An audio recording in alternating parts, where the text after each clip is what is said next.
Warning, this podcast discusses conspiracy theories and critiques the pharmaceutical industry. Listeners are encouraged to do their own research and consult professionals before making health decisions. We also invest in cryptocurrency, which you have to be an absolute fucking retard to buy in. Make sure you're consulting a financial expert for more information on this.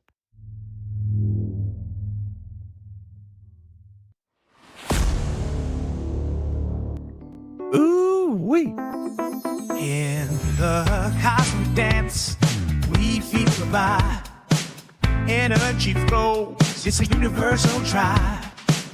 Spirits igniting like stars in the night. Can you Cosmic and Cosmo, fuck we're a ghost? catching the light. Let's dive deeper into the unknown.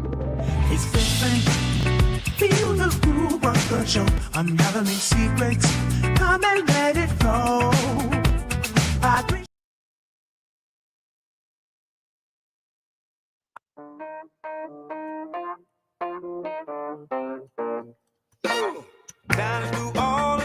Ooh wee.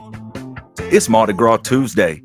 You know what I'm saying? Little Mardi Gras mambo. Welcome to It's Different. It's a special show. We have some of my favorite humans. We got the shamans tonight. They made the Cosmic Adonis shirt. Mardi Gras made the beads. And it's a perfect day for this because what are we talking about? Shadow work. What is Mardi Gras? Get your last sins in on Tuesday. Go get your ashes on Wednesday. And then we go good for Lent. You know what I'm saying? It's party time. It's time to get going. Let's bring it in for It's Different. Smoking Jay's here early. We're going to rock and roll. Who we got in here tonight, Corey? Who we working with? I think we got what? Cash. We got Cosmo. We got Patrick and Merrick. Hey, baby girl's at the door. Always exciting. We got the party here. Down in New Orleans. All right. You know what I'm saying? You got to hit the Mardi Gras mambo. I didn't get to parade today. I had to work. It was super windy and rainy, but we got to get the spirit. We got to get that vibe going. We got to get that hype in here. How we living tonight? Cosmo, how you doing, bud? Bro, you bringing it. I'm like sleepy. I'm sleepy guy right now, and you get me pumped. So I'm happy. I'm stoked to see the shamans back. I think we're gonna talk about some weird stuff. Definitely gonna be some clips for Cashman there while he smokes that big fatty. Sounds pretty good. Okay, and we got some giggles. Cash, how you living tonight? I'm good. Bill Gates don't got his claws in me anymore. Fuck you, Brad, for always dropping Bill Gates on this channel. And it's good to be back. Good to see the shamans here with us, and I'm excited to have a good show. Throw that heart out there, Brad. How you living? Not as good as the Smoking Jay, who's giving up cocaine and hookers, which is going to save him a lot of money. He says his wife's happy, but honestly, like, he should be happy. That's going to save a lot of money. Is he happy though? Look, I've been down this train before, and like it costs like a quick $4,000 for like a week, and like That's an being expensive light. habit. Yeah, and that's if you want Speaking the from broke experience. hookers. If that's if you want the cheap coke, like that, nah, that ain't good for you. Ain't good for you. Now, see, I would rather have cheap hookers and good coke. See, I'm just saying. now this is what we're gonna go back to what we were talking about off stage real quick, because like, look, I've heard that the people who do hang on, there's a kid there. She can't hear nothing. Perfect. So I've heard the people who do that gay for pay porn make a lot of money, and I also heard there's some cocaine typically involved in these porn parties, right? So like, sign me up. I ain't Okay. gay, but I could use some money. I like money. A lot of it. Okay, let's do I this. like money. Let's do this. I ain't gay. First off, It's okay, Smoky Put out Jay, there, Brad. I'm happy for you. You're awesome. Dude has a phenomenal barbecue place up in the Northwest somewhere. But let's get to tonight. Look, last time we had Merrick on here, he was not this swole. Merrick is looking jacked up. He's been taking care of himself. Patrick has the beard going. Yeah. Been doing the tank top thing on YouTube, and Not gonna lie, me and Brad were talking about some stuff, and I kind of like it. You know, like I can't watch those videos driving the car anymore, but they're still great to hear. If you don't know the Concrete Shamans, at Concrete Shamanism on YouTube, they are one of my 3 most watched channels, and I watch a lot of YouTube. Superb value, and you get the personality that comes through. That matters to me. It's not just like a repetition thing. There's experience in there. You get to know the people, who they are, and where it's coming from. And it's a beautiful experience. Take that ride with them. Merrick does like an everyday little short video update. They do live streams every morning at 7 a.m. Been doing a lot of shadow work. And I thought, since they're doing shadow work specials in the afternoons and it's Mardi Gras Day and they're one of my favorite guests, it'd be a great time to have them. So welcome up. Corey, can we do them on the big one? Welcome up the Concrete Shamans. They got their link tree over here on the side. And how y'all living tonight? Welcome to It's Different. Thank you for having us. And I have been a hooker in my previous life. So and Brad, if you truly want to be gay for pay, I could probably make a few phone calls for you. I could make that dream come true for you. Look, I said 250K. Get real. If we're being real, like it probably like 50K. If we're That's a lot of lube. Yeah. I mean, 50K is a lot of money. I mean, if you've never been with a guy before, they do like pay extra for first timers. So that makes sense. Yeah. I mean, I think you'd have to bottom for 50K though, Brad. So yeah, 250K. Like, act like you really don't want it, and Value raise up yourself. that price. Value yourself, Brad. So we got to recant this whole first part of the episode. Like, so it's a possibility, but like, they really gotta pay me for it, and maybe. I mean, I'm Put it out 52. there, Brad. I mean, I'm 52 years old. I've had a very strange, winding life. A lot of addiction, a lot of recovery, a lot of industry, entertainment, and all that kind of stuff. So I got a full phone book. So you just let me know, Brad. Brad's going to plan B in life. Yeah. Getting real, Brad. So no, but we're doing great. Things are well. This is up past our bedtime, so we're a little bit loopy, but that's fine. should be entertaining. We get up at 4 every morning and go to the gym and get after it. And it's really good. Thanks for having us. Yeah, It's so good to see you guys again. Thank y'all. Yeah. Thank y'all for staying up late. I know Yeah. y'all are Appreciate very it. disciplined people, and this is it's a big ask, and we really appreciate it. Anytime. If you would have said we come love it. at midnight, we would have been here at midnight. Anything for you guys. Thank you.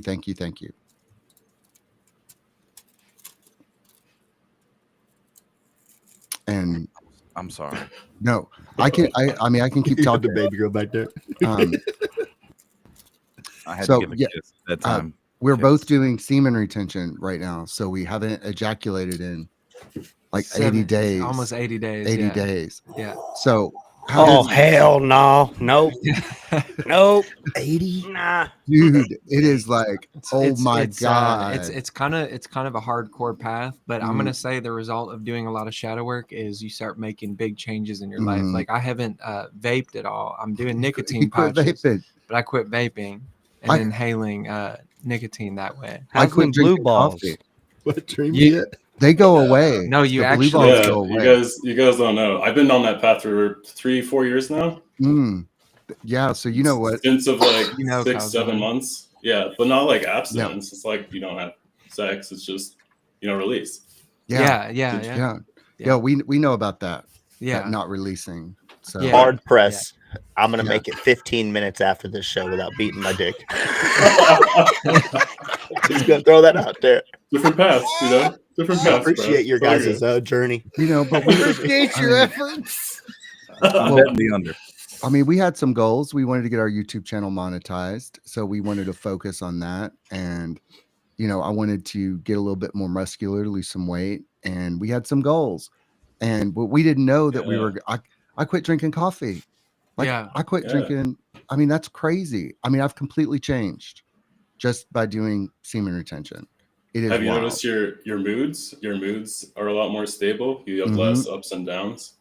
That's something Merrick, I noticed. Well, here's something we noticed because we're kind of doing this experiment too. What it would be like for two men doing semen retention together and what would happen, so we're kind of like writing a little thing about what it's like to do it in a pod, you know, because we have our best friend, he's doing it as well. So the three of us are all doing it together, and we're all sharing notes and seeing what comes up for us. So it's really an I mean, interesting I journey. would say the main thing is it's That's just awesome. it's easier to be disciplined. Yeah. Yeah. This is like a Absolutely. real Well- life Seinfeld episode, like, where y'all are just, you got your friend, you're all just like, but you've all been 80 days, you said? So like the last time Yeah. you were on this show, I don't know how many days that was. Did you guys start then or shortly after? I guess it was like shortly Shortly after, after. because I think we came. Well, Well, I mean, some shit went down. Like somebody close to us really pulled some shit, and we said, you know, never again. We're keeping our circle pretty tight. We want to do the opposite of whatever they're doing. So they were addicted to porn, and so everything that they did, we just did the opposite because we didn't want to. not jizz every day. We didn't want to end up like that person. We were like, oh no, Yeah. no. So It's not a good way to live. no. Well, I mean, it is until it isn't. I mean, You're this right. hand has seen some action through the years. I mean, I used to do a lot of meth, so I mean, Yeah. come on. I mean, we've seen footage. We've seen footage. Yeah, Got that strong hand. yeah. And I'm Shake getting the fixed bottle. later this year, so my semen retention journey will start, and it will go for as long as I go for. Well, cool. Cool. Good for you. Well, I've Yeah. always been curious about that because I feel like once you cut that connection, isn't there a loss of testosterone, a No. loss of that chemical creation from the boys? No? I've had mine gone for 2. Well, they're still there, right? But I've had the snip for 2 years now, and like, look, they told me like you can't do nothing for 14 days. By day 10, I said we're gonna ease right back into this puppy now. Let me tell you, and that's about as long as I could last, boys. So that's me personally, but nevertheless, apparently I gotta alert you here, Cosmic. I still have lingering left testicular pain. Now, apparently, this is a thing with vasectomies. You can have this Ooh. for the rest of your life. Sometimes it's Oh, only you up wanna to a hear. year. Now, like, it's not all the time, like, just always throbbing. But, like, I'll make a hard left turn and my nut's gonna start hurting. You know what I mean? I'm like, oh, but you'll get over it. Like, just be a man. You know what I mean? Be fine. You could do some shamanism on that, Brad. Fix my nuts. Yeah, Yeah, yeah. I wouldn't mind it. Some It shaman does nut hurt a little bit. yeah. I don't know if this other one's gonna help, but let me just put it out there because like I'll jump out of like the bed of my truck or like jump from like 3 feet or something, and now apparently, right, get this, guys, the cords that used to hold my testicles up, they're not there anymore. So like when I jump, you know what I mean, like they just like gravity, bam. Mm. That's a whole thing. Oh, I don't know if we can yeah. shadow work through that or if I just need to be like mentally aware, like, hey, that's a lot of shock nowadays. You gotta have a shock. We got no more springs. Wear a jock strap. Wear you a go. jock strap. There you go. Ooh, that's the shamanism for you. You're just fucking waiting for a picture on the timelines. What you're waiting for with that? Mhm. We see what you're doing here. Okay. All right. I like this. Minutes No, in. man. So Coming out hot. I like Pull- that. Pull that comment up. That's insane. yeah. Well, as long as it's smooth, we're not going there if it's rough. French cheese fries, you know. Okay, Frenchie. Gotta But I like shave. the confidence to ask, right? Like I'm a Gotta little bleach it insecure up. about my butt. I probably wouldn't ask that. Which Something. one of you does he want to have that ass fingered by? That Valid. smooth ass butt? And whoever answers was Oh, probably going to be God. proud. So Yeah, just saying. I'm taking. Full thumb. That's what we're talking about. I'm off the table. Thumb's not a finger, Brad. That's all I'm offering. That's all I'm offering. Why would you choose the thumb? That's the worst one to pick. Then you gotta like cup everything else and like get a, it's just, man. He said all. He wants a party. He likes to party. Oh. I respect it. He wants you to go in there close fisted and open your hand. Yeah. Oh, Ella, here we go. What's up, fella? good to see you, Ella. Oh, Woo. Okay, so let's ground ourselves a little bit because we're gonna get detoured some more. We got a lot of time, but tonight is shadow work. My goal for tonight, this is just like my personal goal. This is a thing that's come up more frequently, I think, on the socials and where people talk, but it's still not like the word mental health and the word shadow work do not necessarily coincide with the first and second level signifiers that someone's going to get, right? So I would really like for by the end of tonight for people to have an idea, maybe the end of the first hour, whatever. What is shadow work? Why would you do it? And we can all share some how to's, some parts of the process. I've always broken it down. I call it shallow work and deep work, and I use like a beach analogy, right? And there's things you do when you're shallow in the water when it's safe, and there's short-term things that can help you out and kind of reset you a little bit. And then there's the the deep water work where you're doing the real healing, the real reprogramming in the mind and the memories, the real emotional integration, and you're doing the crazy stuff, right? Because you're out there, you're just floating and you're trying to swim because that's what it feels like, I think, when you're in the middle of it. So I'm hoping people can get a concept of that, right? I want to hear about y'all doing the shadow work cards that y'all have been doing. Those have been awesome. And, we'll roll through and have a good time. We got a lot of opportunities to go different roads.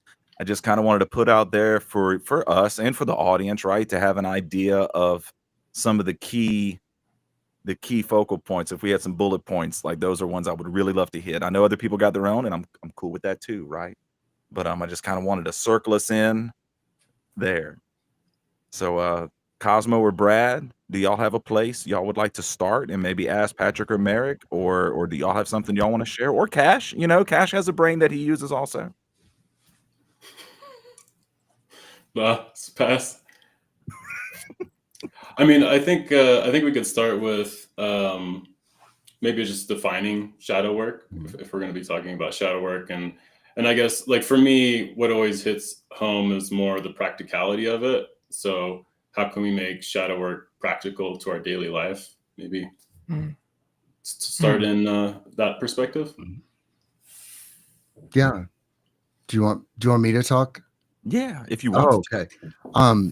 So for us, shadow work is about making the unconscious conscious, understanding a lot of the behaviors that we have, like anxiety, nervousness, fear, like just weird things that go on with us. Maybe some compulsive behaviors, a feeling of unease, tiredness, lethargy. All of these things are due to the energy it takes to repress things. A lot of us in this culture are repressed, and there's a reason why we're repressed. It's the process of civilization. We're all born into this world, we're born whole. And as we're raised in this culture, we're told that's not good, don't do that, which is fine in a civilized society. We need that to function. But eventually we grow up and we become adults, and we actually don't need to feel bad about the natural things within us. So we repress a lot of things. We don't know they're repressed. And so the process of shadow work helps us become aware of the things that we've repressed. But our method does it in a way that it's kind of confrontational, and we use a card deck, and it kind of calls you out, and you have to deal with the card because the shadow wants to stay hidden because it thinks it protects you. And that's natural. Like, as you were raised in these behaviors, you were told, don't do that. So you were sort of raised with the idea that if you engage in these type of behaviors or display these behaviors, you would get in a lot of trouble. Well, as an adult, you have the logic and the reason to say, oh, I'm not going to run nude through church, or I'm not going to slap this person in Walmart because I don't like the way they're looking at me. No, we know as an adult, we're not going to do those things. So in shadow work, we learn what is valid, what is true for us, and we also discovered that we're all the same. We can all be a bitch. We can all be a liar. We can all be, but we also beautiful too. That's the thing about shadow work that I think a lot of people don't understand. There's a lot of good stuff in that shadow that's tangled up in the stuff that we've repressed. Like some people discover singing ability, some people discover that they can play piano, some people can discover they're really good artists. So there's that, we call that the gold in the shadow. And that's the stuff that we focus on primarily. Like you're going to discover that you're a brilliant, beautiful, creative, and talented person. Everybody is, but everybody's also can be a bitch too. And that's okay, because you get compassion for everybody. You're not scared of people anymore. You don't judge people anymore. You just let people be. And the more shadow work you do, the more you feel better. This energy that you spent repressing this stuff gets restored to you. Digestive issues go away, headaches go away. You no longer need those SSRIs. You don't need that stuff anymore, because you start to feel better and better and better. So that's my spiel about shadow work. I love it. Really good. So good. Maybe 3 or 4 years ago, I did a space with a partner. He's a psychosomatic therapist out in the West Coast, and he brought up your mother and your father, Sean. Let's talk about your childhood. And he pointed some stuff out, man, and it was really cool because he made me face a lot of it, and I had to accept a lot of it. And he was like, if your parents were perfect, you'd be a shitty, boring human. Like, thank you that you had some trauma growing up. And I'm with you. I had a lot of digestional issues, like horrible. Like I was taking the calcium citrate or whatever it is, probably 2 or 3 times a year. It was bad. And the second, man, it was like the second you just kind of integrated, like this was who I was. I did the best I could. These are the experiences I had. I gained from them. They made me who I am today. They served me. They didn't hold me down. Bam, never had those issues again, right? And it's been years since then, and I operate like a fully functioning human that gets nutrients from food and gets rid of the waste. And it's amazing that's what changed it. It wasn't medicine or a pill or the diet change, because I had done all of that. It was shadow work. It was integrating trauma. It was beautiful. I love that. I love stories like that. I had severe IBS, and the more I do shadow work, the less it is. Like I kind of took a break from doing shadow work for a while. I don't know why. I mean, we have all the tools here. I don't know why. And then I'm like, well, let's start doing these daily shadow work streams and helping other people with their shadow work. It helps me too. And now I'm like, okay, let's go. Let's do this every damn day.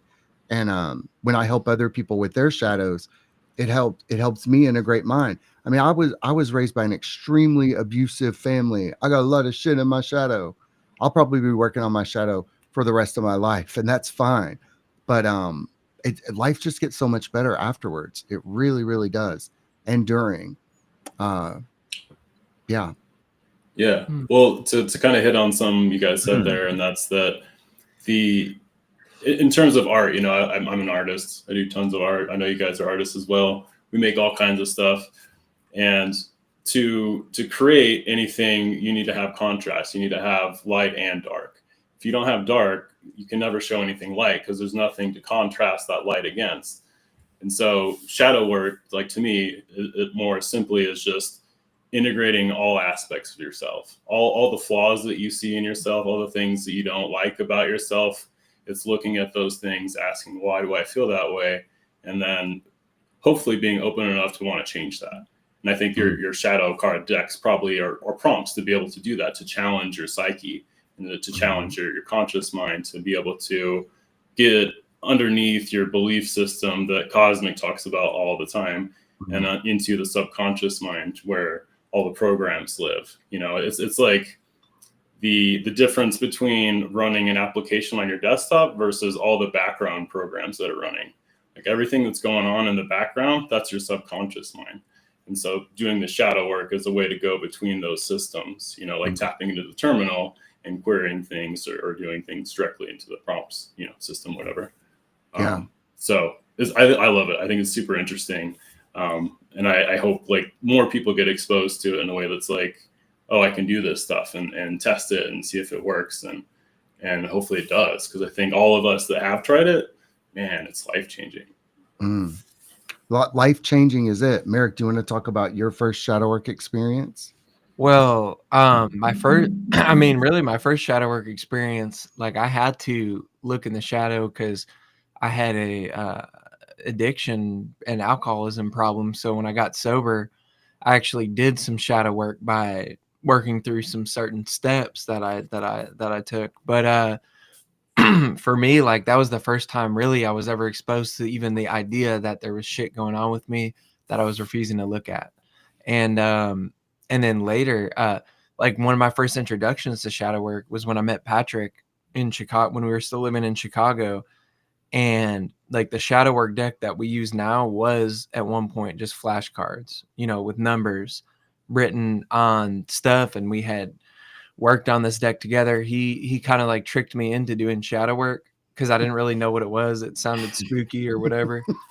But he just had this deck, and like I like cards, I like playing with cards and that kind of stuff. So the specific tool that we're using for shadow work, what makes it different from like a shadow work journal or something, and I'm not like any shadow work tool or practice where you can like subvert the ego and just kind of like step out of it, because the ego is naturally going to be resistant to owning something that's negative. Like it's naturally going to be resistant to, like I'm really selfish in this way or whatever. Like it's going to be resistant to even that thought, that'll make someone clam up and not want to look at it. But with cards, it's kind of just like, here it is, it's laid out.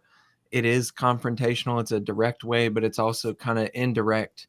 It's an indirect healing method too, because you're just looking at some cards. You're getting some insights from the cards. No one's calling you out specifically. It's the cards that call you out.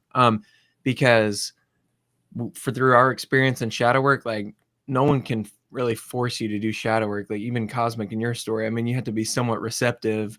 Otherwise you wouldn't have gotten anything with meeting with that psychosomatic healer guy. So you had to be ready on your end. If you tried to force that psychosomatic down someone's throat, like to do shadow work, they'd be like, fuck off, get out of my face.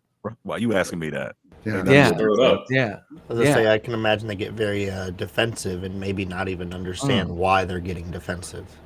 Yeah. And that would be something in the shadow, but unless someone is like willing to look at, hey, I'm getting defensive. Why am I getting defensive? Instead of like, oh, I'm getting defensive because you're bothering me, right? That's kind of the difference when someone's ready to do shadow work.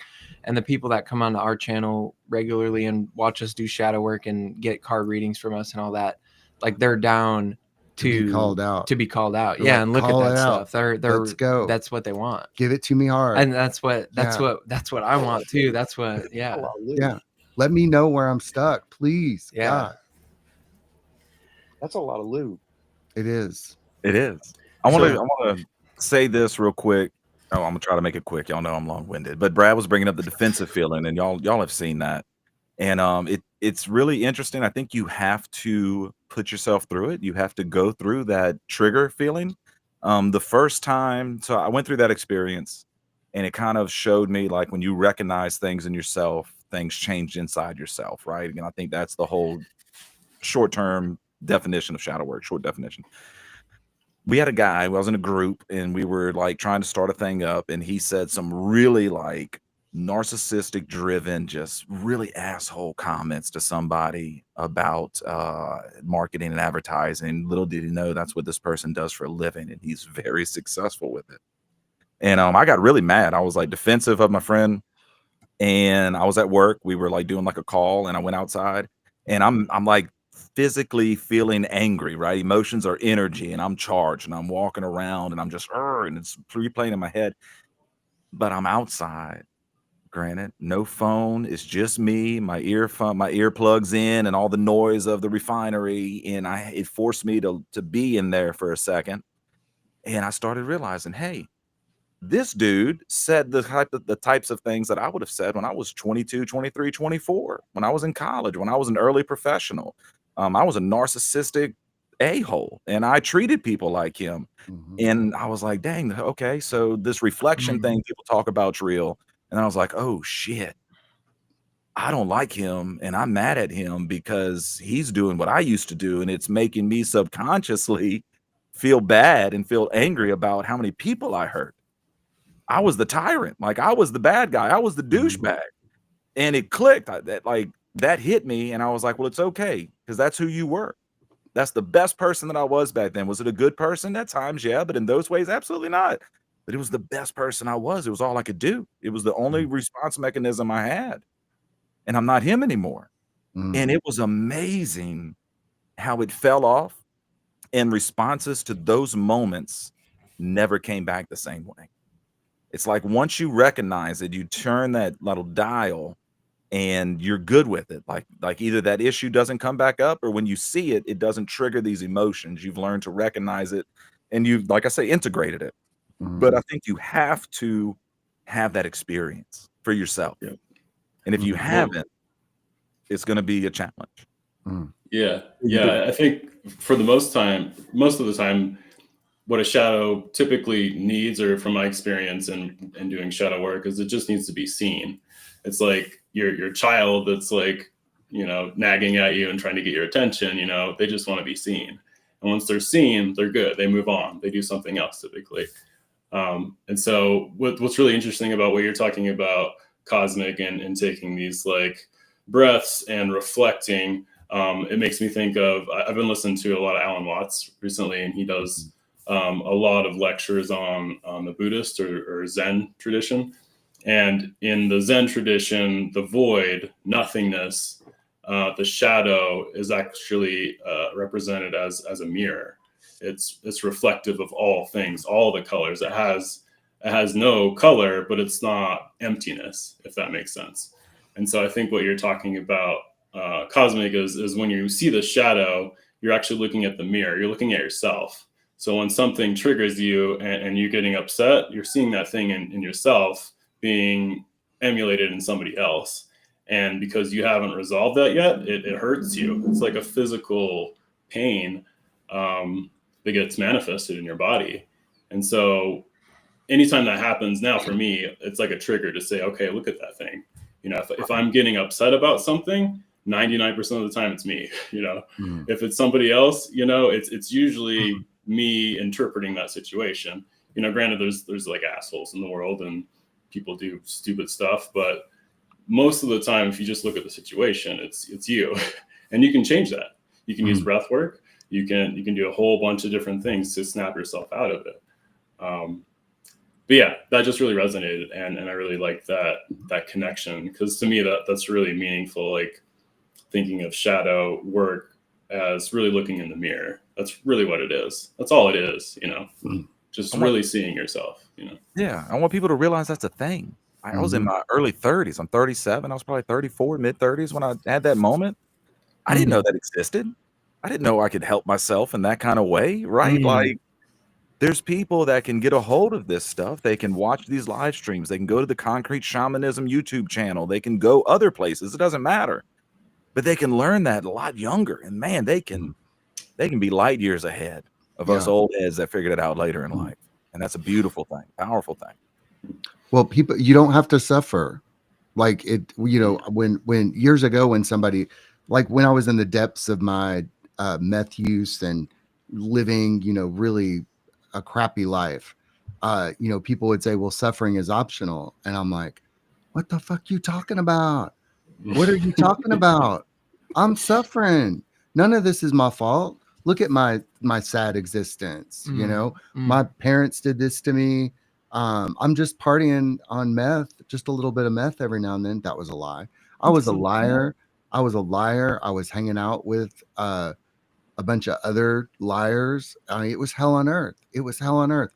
Now, when I tell people that suffering is optional and they get upset with me, I just kind of hold space for them, because when somebody told me suffering was optional, I never forgot it. I kept trying to figure out, like, how could suffering be optional? How could it be optional? And then I'll be 7 years sober at the end of this month. And now I know that suffering is a choice. But I wouldn't have known that without a whole lot of shadow work. Like, I can choose to suffer if I want to. And I have many times. I can choose to suffer until I get my head about me. I'm like, I'm doing this to myself. Sometimes we choose it. Yeah. Like, I've had to realize that sometimes I choose to be mad. I choose to be depressed. It is you get to a level where you can Mhm. understand it, and you're like, no, I'm choosing. I'm going to sit in this. Yeah. Like, I'm choosing it. I'm going to be resentful. Yeah. So Investigator put up this quote. Okay, there was a quote. Well, bring the shit back up. Put that Bring it quote back up. bro. That's a Let's good read the quote. quote. We got to read it all powerful. Brad, Like, you want to read it powerfully, Brad? we either make ourselves miserable or we make ourselves strong. The amount of work is the same. Yeah. Carlos Castaneda. Probably messed that name up. No, you said Castaneda. Beautiful. Beautiful. Castaneda. Muy bonito. And that's So what do you guys do for your what's your favorite fucking shadow work technique? Personally, mine is meditation. I don't do traditional like I just like to feel where I'm at, you know, explore my my body, my mind, my thought process, you know, ask myself all the typical questions, you know, why am I here? Where am I going? But I actually do that while I'm working out, and I try to challenge myself, and I use that full, you know, like amount of time in my gym, my sanctuary is what I like to call it, because that's my mental space where I can, you know, beat myself. That's what I do every time I go into the workout. You know, like what am I trying to accomplish?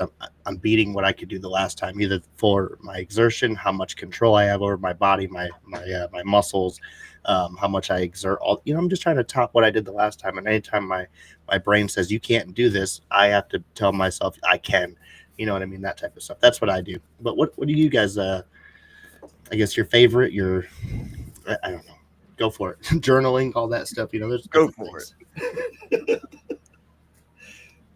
If you had to choose, like, what's your favorite type of technique for shadow work, or your most prominent techniques? I would say that something I can do every day. I mean, of course, our deck is my favorite, but something that I can do every day is watch something I disagree with, like something I know I'm going to disagree with.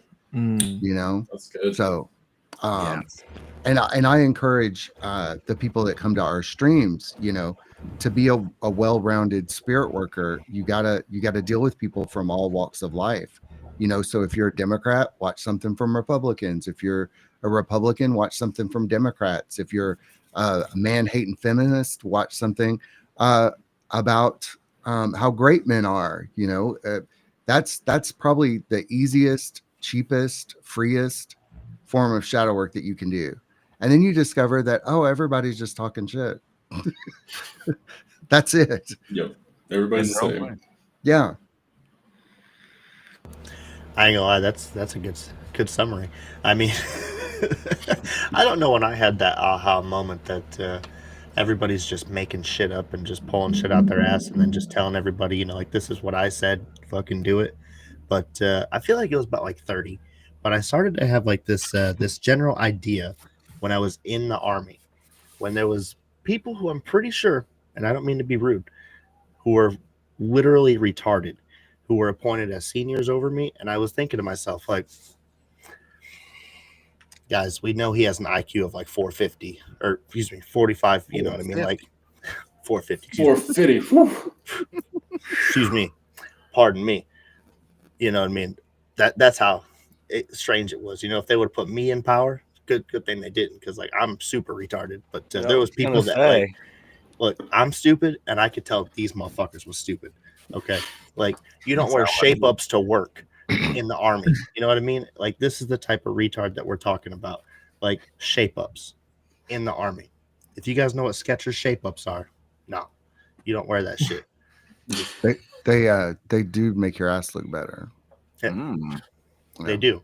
I'm not gonna sit here and be like, look, females don't have a use for them, but a male who's a sergeant in the Army should not be walking around in shape ups. And that's what I witnessed. Did he have cake though? I mean, yeah, he did. Okay, so there you go. Goal achieved. There you go. Shape ups. Brad noticed. Yeah.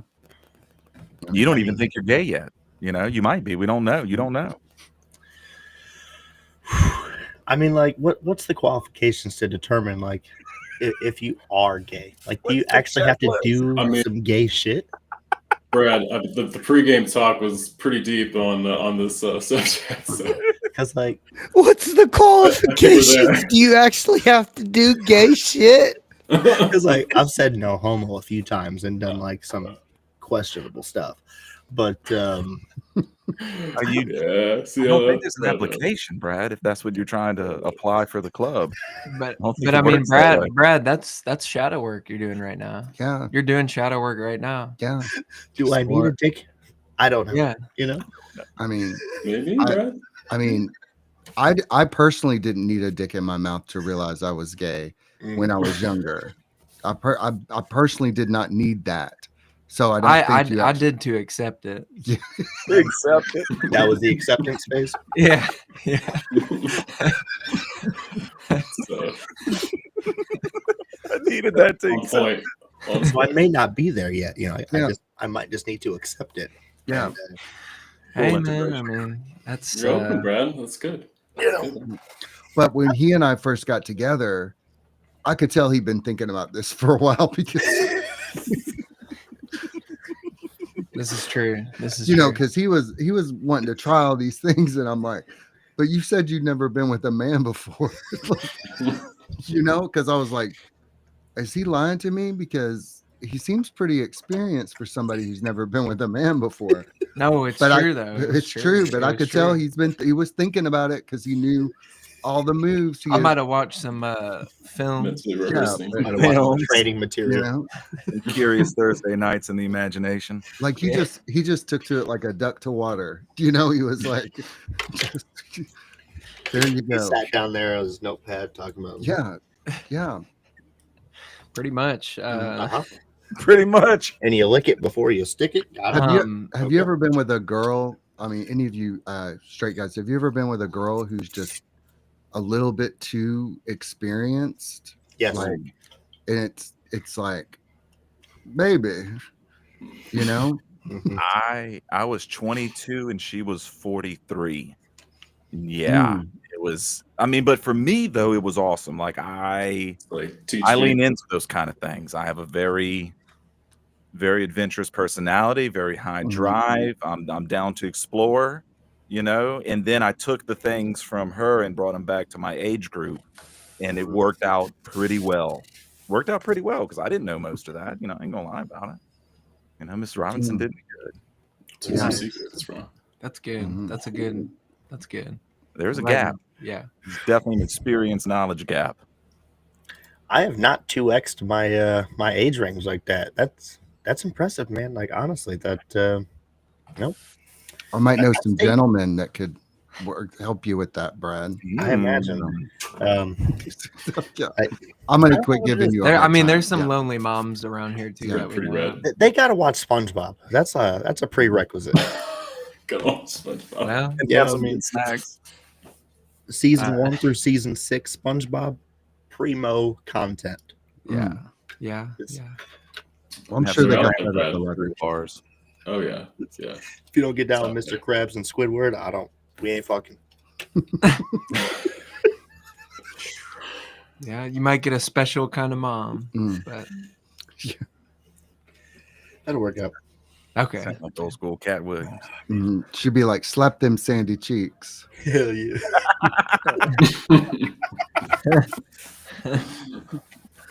We had our tea time with Mrs. McGill. Did you just age me, Smoking Jay? Because I don't know who Mrs. McGill is. None of us do. Okay, what's a special thing for you? Whoever. Is that like a British thing? I don't know. It's an He's not archetype, British. Mrs. McGill. Okay. There's a lot of Mrs. McGills out there, I bet. Is that like Mrs. Robinson? Yeah. Ah, okay. Little What's cook Mrs. crack. McGill? What is that? Yeah, like movie? I might be too gay to know that. Me too. The good kind. The good kind, how I say it at work. I love that joke because people. Oh, Young Blood. Okay. Tracking now. With Rob Lowe? I never saw that. Oh, He's well, got to be gay, right? I was a big fan when I was younger, when I was a teenager. He might have been in my spank bank. I'm just gonna say. I don't think they have that nowadays. I think Would there's we so much call him really fluid? available Yeah. that the mental bank isn't built like it used to be. Mm. It used to It's be all on strong. it's on the phone now, man. It's, Yeah, all, it's all on the phone. it's all downloaded and screenshotted and Mhm. that It's kind of. less special. It's Yeah. been a good long time since I've done a a solid imagination workshop. You know what I'm saying? It's been at least 10 years. Yeah. Yeah. Maybe you're due, man. Maybe you're due. The That would be digital era. hey, that would be some shadow work for you. Yeah. Some Who good knows what'll meditation. pop up? I'm gonna keep bringing it back to shadow Those work. will pop up. Hey, that's your shadow work for after the show, Brad. I'm not Yeah. recommending Brad's gonna that do or some suggesting shadow that work. personally. I'm not a doctor. I just want to make that disclaimer. But you know, I think it's good advice, though, Merrick. I think it's strong. And whatever happens in the mind space, just let it happen until yeah. let it go and see how you feel about it, because it might happen and then you don't like it, or it might happen and you do like it. Yeah, and then you'll learn a little yes, bit about yeah, yourself. Yeah. You know, fair point. I mean, it's so a spank bank is so retro that, you know, I could see cool kids being all into the spank bank in about 2 years. You know, bringing it it's like back. retro. Yeah. iPods. Yeah. This Or easy portable. access to porn has not been good for us, I don't think. Hasn't been for me. Honestly, some of the porn stars are, you know, they got to step their fucking game up. Like, work out a little bit, you know, take care of your body. Fucking stop being so ratchet. Don't Not be a everyone fucking likes hoe that, all the though, time. Brad. Like, I don't want to see you with like this one person and then like know that 3 fucking videos ago you were getting gangbanged by fucking 16 dudes. Like, that's a lot for me to take in. You know, but that's most of these porn stars right now, and I gotta say, I'm a little jealous. It's not too late to start your new career. Yeah. Plan D. Mhm. You know, skip Plan B and Plan C. Go straight to Plan D. Maybe you should go to the Amish porn, you know, like dial it down some, you know, get into Show some that sort of, ankle. Yeah, Yeah, he has an ankle. Amish Yeah. kink. Oh, He already she's got the showing kink for the ankle. Amish. Keep bring it back some steadfast. mystique, you know? That's Like, right. Uh-huh. Imagination. yeah. But keep it rough, obviously. Well, of course. That's why we That- said Amish. Some strong hands. Mhm. Yeah, that's true. Yeah. That's Staring my plow. it's a better turning hand right there. Better. You know, So there's a lot of hand muscles. You'd be Give me them butter amazed. churners. I mean, like There's 120 muscles in the hand. this No, just kidding. sounds Butter churners probably- works 117 of them. it sounds weird, but like when I was in Iraq, I had this buddy. His name was Kissler, and I hope he's watching this show because this motherfucker, he would go to it's called the DFAC, the chow hall, and he would bring back like all this good food and like for months we're like, dude, like how are you getting like all this primo shit from these motherfuckers? And finally I find out he's sneaking SD cards of fucking porn to these motherfuckers because like they're all, you know, like Pakistani, Indian guys. They don't really watch, you know, they don't have that stuff in their country. But he's just like supplying them with porn, breaking their fucking holy, you know, vows and shit, and they're just over there beating off and giving him fucking food with the same hands that they beat off with. But whatever, like yeah. I'm sure they wash their hands. We're all doing things with the hands that we do things Yeah. with, Brad. You know, that's nothing new. No. Just wash the hands. You just think, you just thought about it then. It brought the shadow of that existence to your forefront of your mind. Yeah, And but then Bring it it back. not all those people use toilet paper. Mhm. If You know? these hands could talk, these hands have treadwear. I mean, these hands have been Experience. Yeah. You almost have working man calluses. No. I mean, Yes, I do. I do beat off with Yes, the I same do, sir. hand I shake because I want to make sure you're getting a good quality grip. Strong hands. That's a strong hand. a butter churning hand. Yeah, and you'll know when I double Strong pump you, side. you'll know that we both coming in 2 pumps. When I turn valves, I make sure to use both hands on the small ones or on the big ones, just to make sure I get good balance. I've Even actually distribution. I've noticed since doing semen retention, my left arm is starting to equalize. I'm left-handed, but my left arm is starting to equalize with my right arm, which I noticed when I was, you know, whenever I'd work out, I'd always notice a slight amount of gain in my left arm, Right. you know, and I think that was from activities, you know, but they're equalizing now, Yeah. slowly but surely. So Good for you. yeah, I'm happy with it. Yeah. All right, we have They're just like, I don't get it. we have Personally, about I like to switch. I'm not gonna lie. Like, I'll talk about it. I like to switch. You got to go back and forth. You got to rotate every now and then, or else you get carpal tunnel.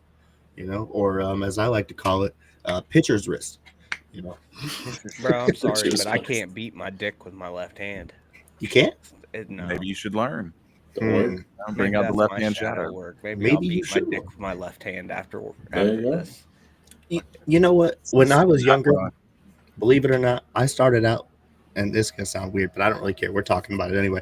I started out. You got to give it 100 strokes with the left just to start getting used to it. You know what I'm saying? And then once you get done, you're like, okay, now we'll finish this bad boy off.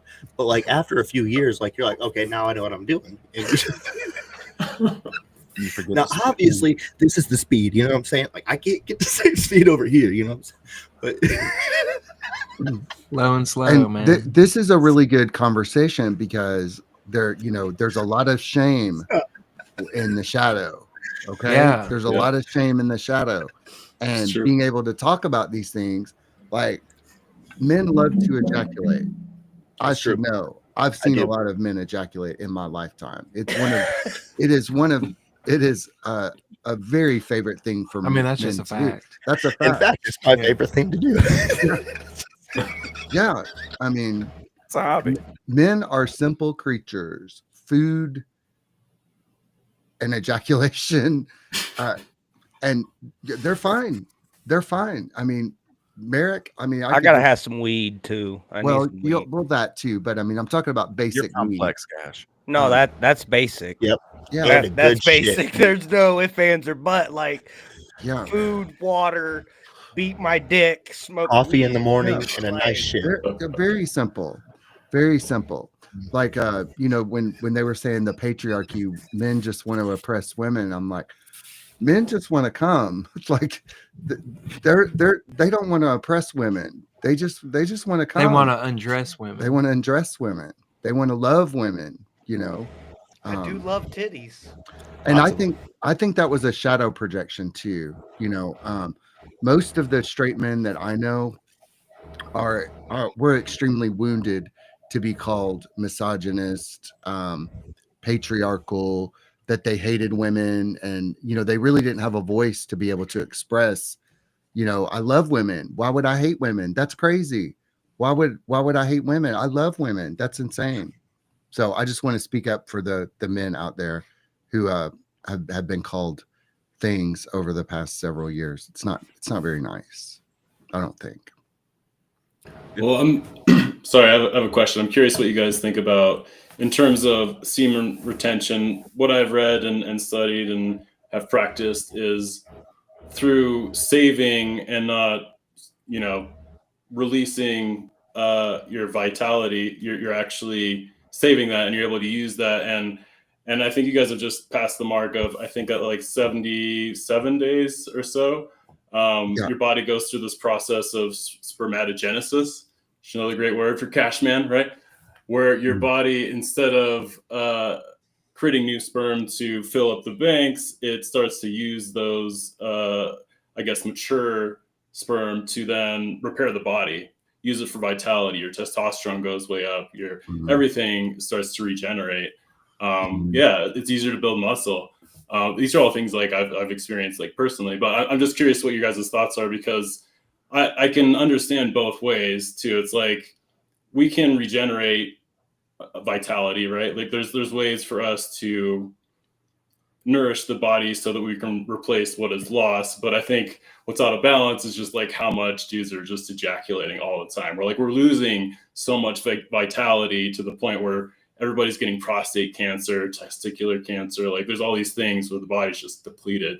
So I think it's a thing of balance, but I'm curious to hear your thoughts on this aspect of like vitality, because I think there's this notion for all guys, like I can just keep going and there's no loss or compensation for that. Like that energy just comes from nowhere, which is not the case. Like energy comes from every organ in your body to create what's necessary for life, right? Like those little sperms.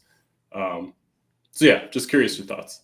Yeah. No, I was just thinking when you were talking, Cosmo, we probably have seen a lot of the same semen retention videos, I'm sure. And because we've been learning about the regeneration and that sort of thing. But I mean, I know Patrick and I both think that probably every guy would benefit from doing it, because I don't get the same tired that I used to get. Like I don't feel like depleted. Like I had shitty days on semen retention, but I don't know. Like I just don't feel like beaten down or something. Like I do feel like regenerated. I do feel my muscles recover quicker after working out. And I do feel like a more potent, like masculine energy that actually, like, I've been having to figure out how to keep even contained somewhat through like shadow work, through creative stuff. Like luckily, we dusted off the old Etsy store and I have some sales that I'm gonna do. Like I have some custom projects, so that's gonna give me some good stuff to work on. And Patrick, like, but I feel like I couldn't have done it unless I wanted to do it. Like I couldn't have started that semen retention journey unless I felt called to do it. Right. Sure. Well, and I think your partner has to be on board too, right? Like if one is and one's not, like that's not gonna. He kind of kicked it off, and like I was just like, okay, well, like we're gonna do it. Like we had been doing a lot of shadow work leading up to it, and we're just like, I don't know, we just felt kind of like dirty and gross. He started seeing videos about all the benefits like that you're talking about, Cosmo, like regeneration and stuff. You know, they call it the Christ oil, where it like you basically can like move the energy up your chakras, you know, through your spine and like in your brain, and then you move it back down, and or you move it down and you move it back up. Microcosmic orbit.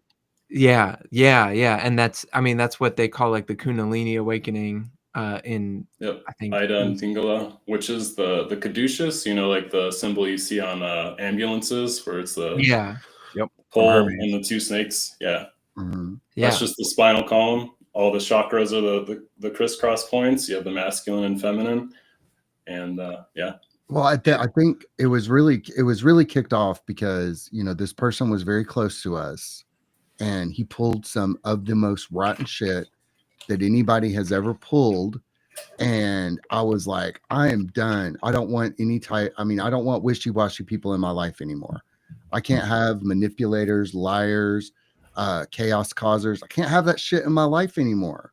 And I was like, what do I have to do to clean up my act so I'm no longer like accepting of this shit in other people?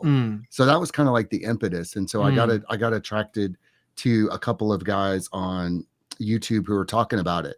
And these guys seem so lucid and so sure of themselves, and so the opposite of wishy-washy. And I'm like, I want to know what that is.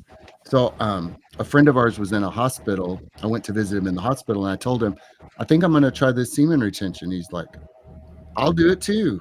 And then I told Merrick about it, and that's how it happened. It happened because I reached my limit with this sort of fuckery from people.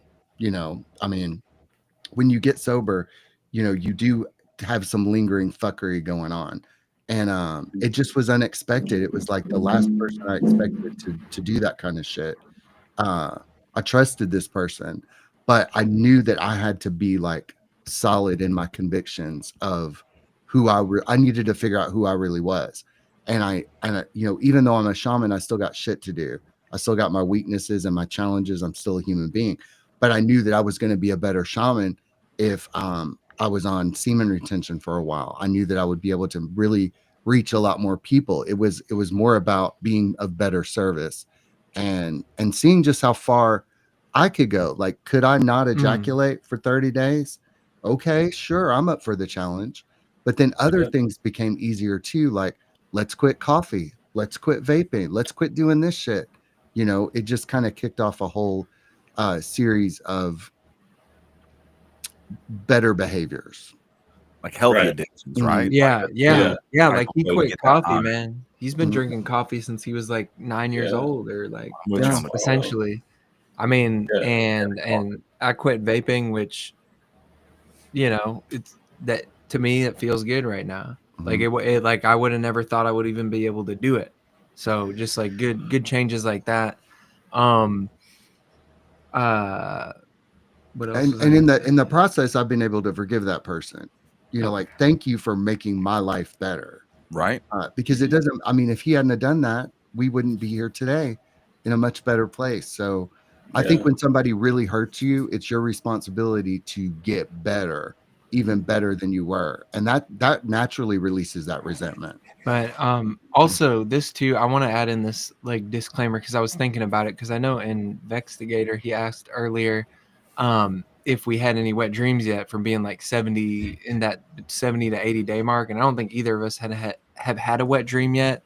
But there are like entities that like kind of come after you because I actually had a dream that this creature type vibe was trying to like seduce me, but I have been also like working in my nighttime prayers to be protected and stuff. So you had a I'm ghost trying to fuck you, huh? Yeah, but in the dream, but like in the dream though, Cash Man, I was like, nah.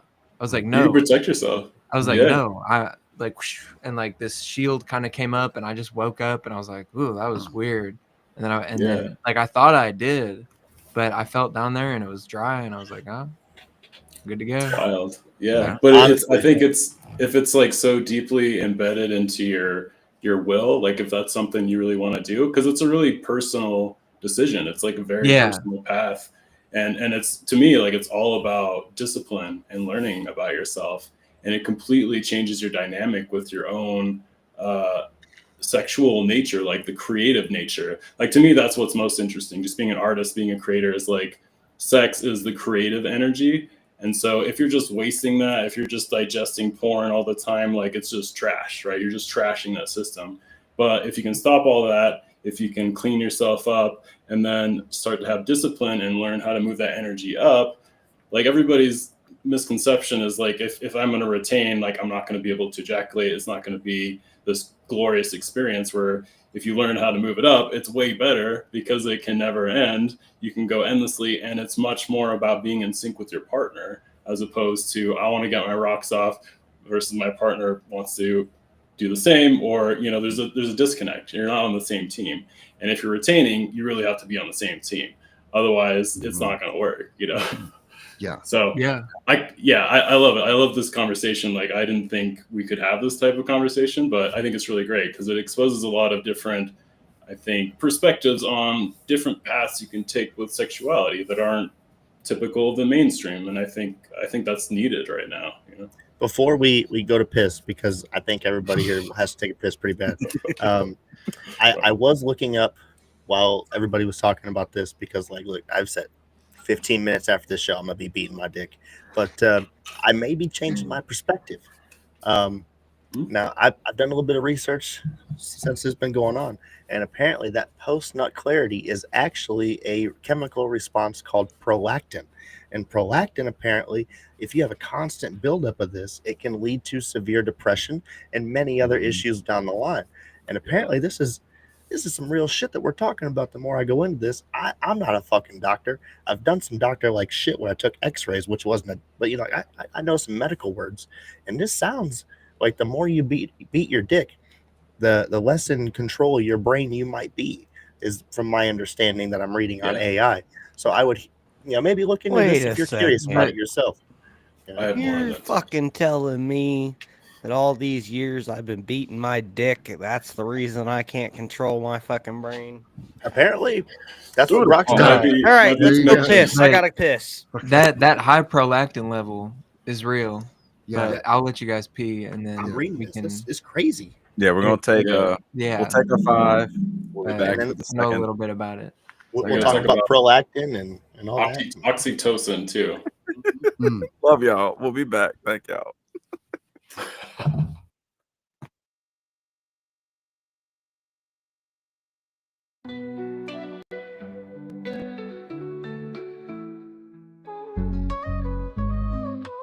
Toasting to the highs with that for sweet drink. Hot knives that alchemists watch the world blink.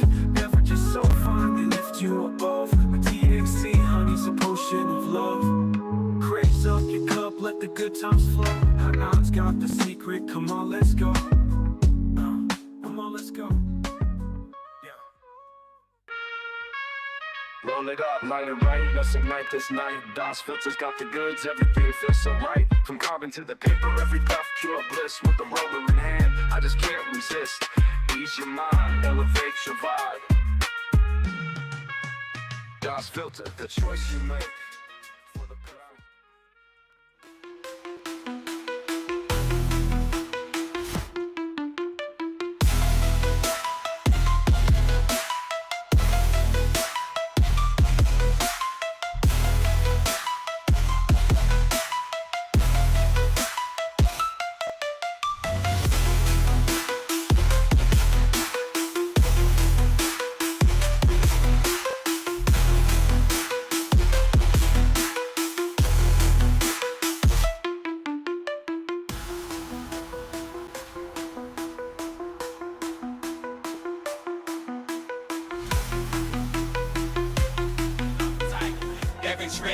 Tangle rolling up tight, every strain on death from the depths of the flower.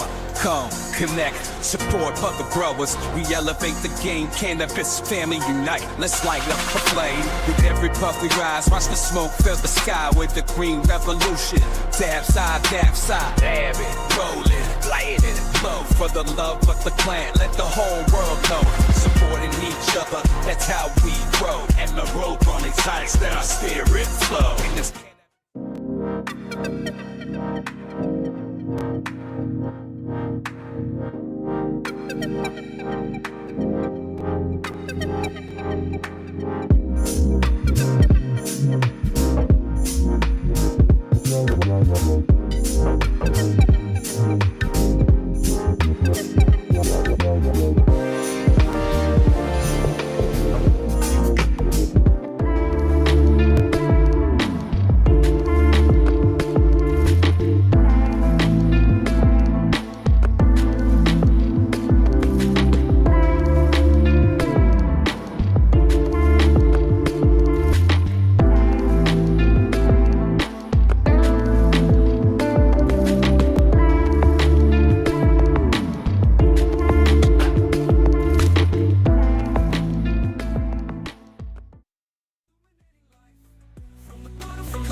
Ooh, we elevate our life.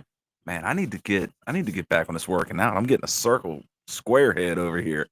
Welcome back to It's Different. We took our little pee break, changed my camera battery so it doesn't die out on me.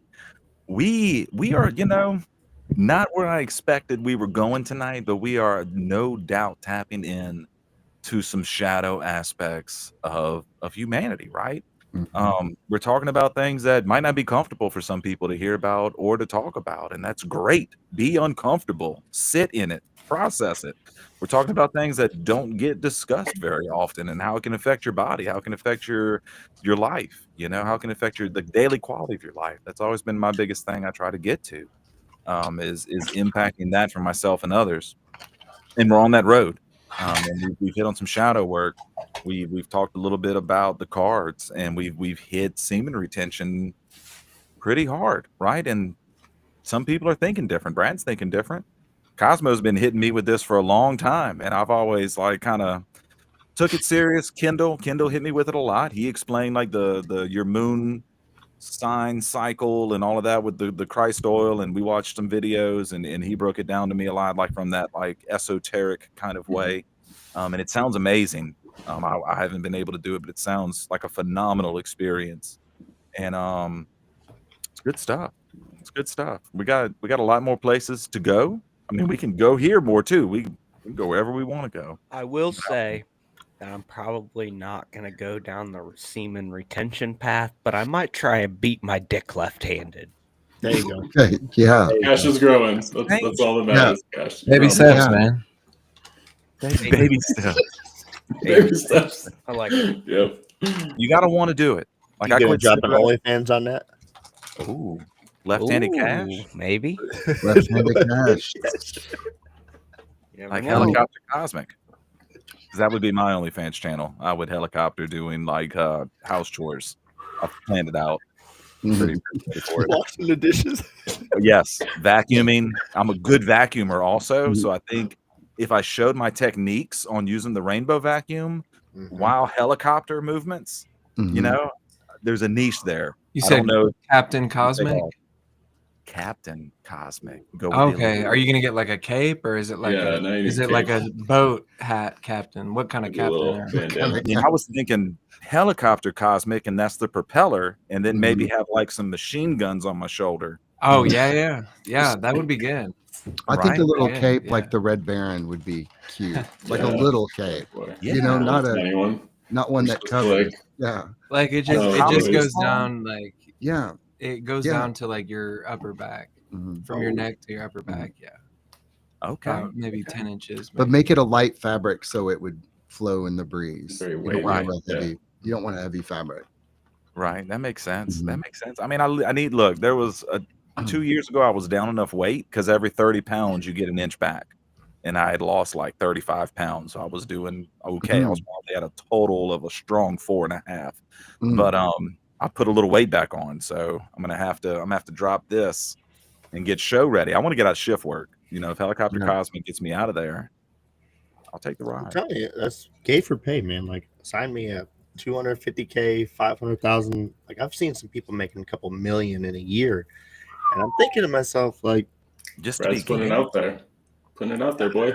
I got some gay friends, man, and they're struggling a little bit financially. Like they're doing the wrong things.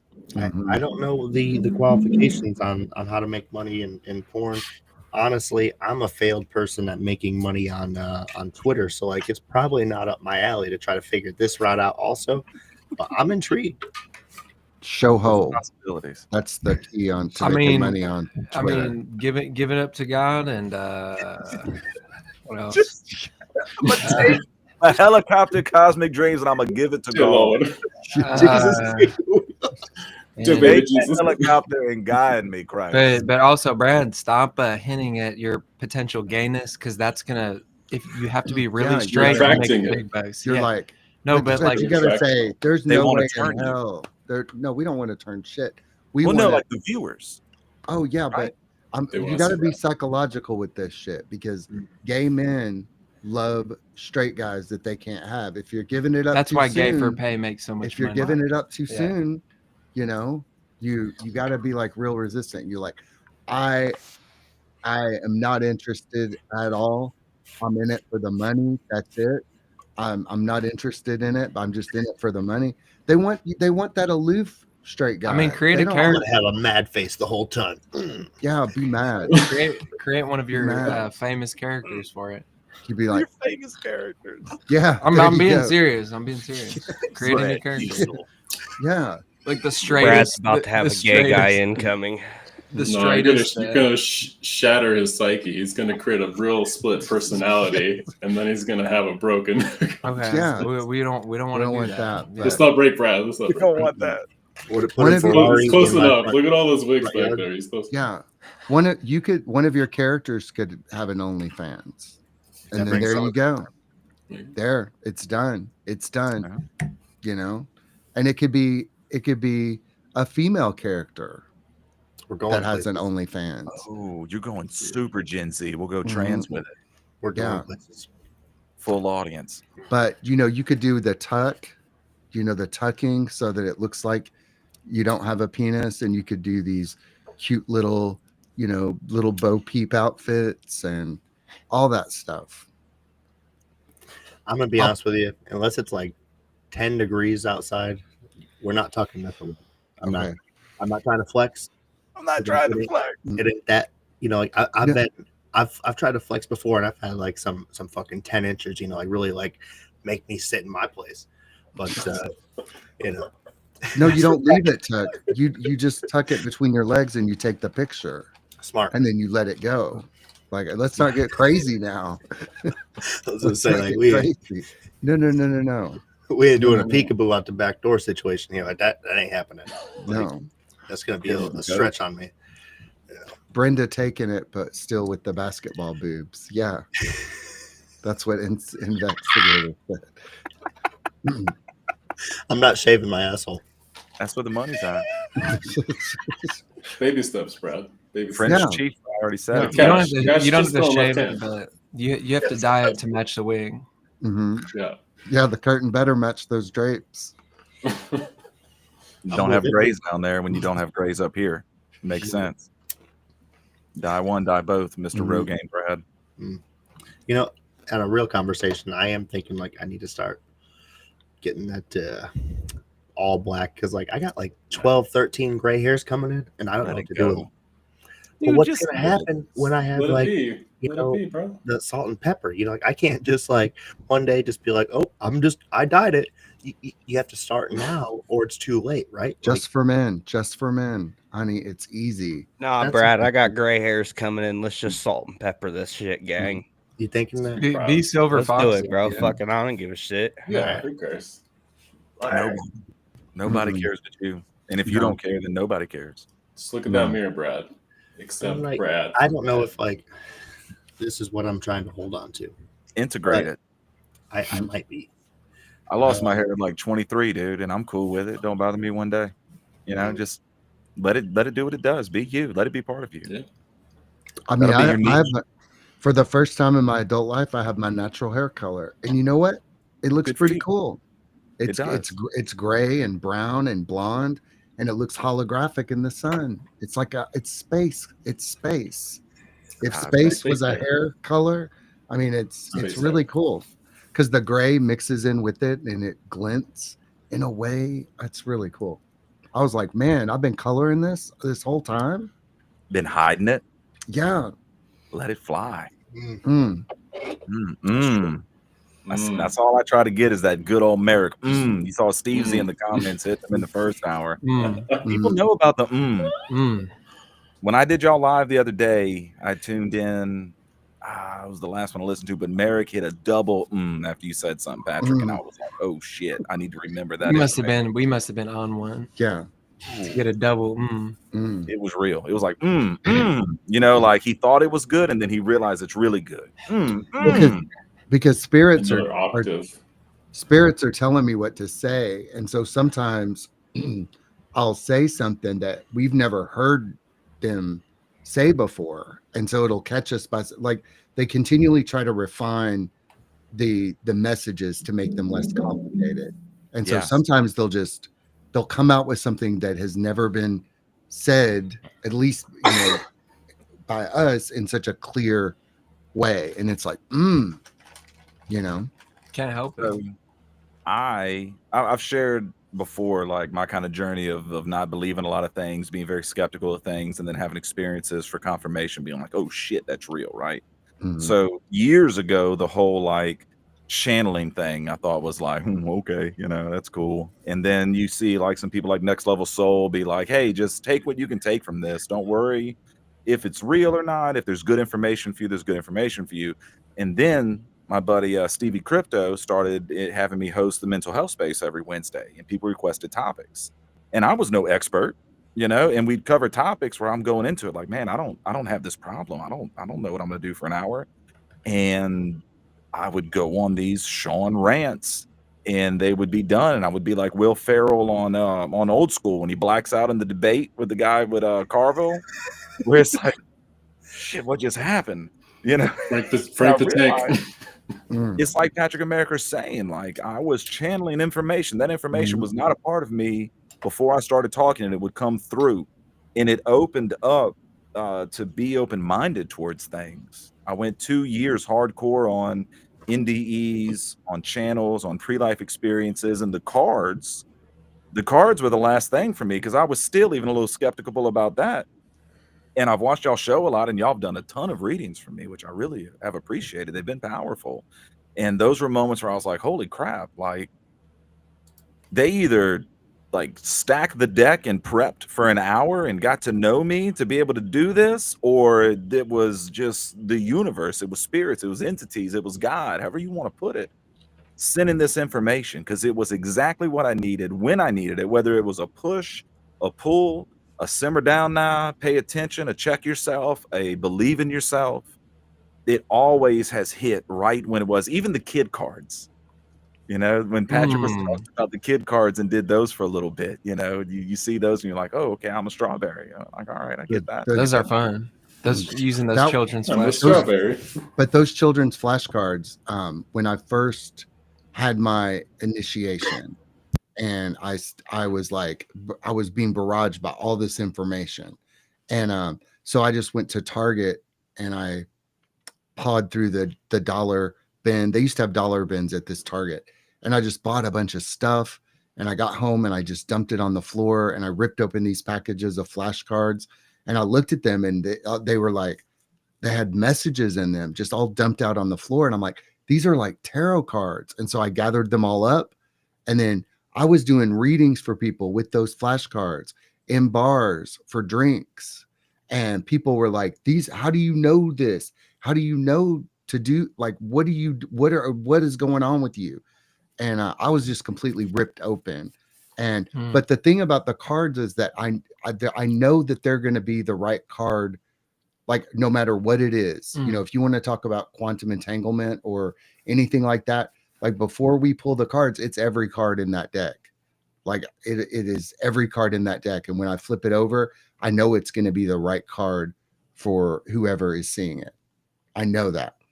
And so when you're that sure in the cards, and when you are able to have that intention with readings, they can get pretty powerful. Like you know, especially if the other person is really receptive to hearing it, like you are. Sometimes people are not that receptive to it, so it's going to be a little muddied. But you know, we are all like, this is going to be the right card for you. We know it's the right card. Yeah, absolutely.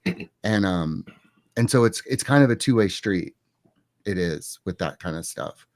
But we work with some really cool spirits, and yeah, we've become very friendly with them, and they are very protective, but also challenging. And they're really they're co-collaborators.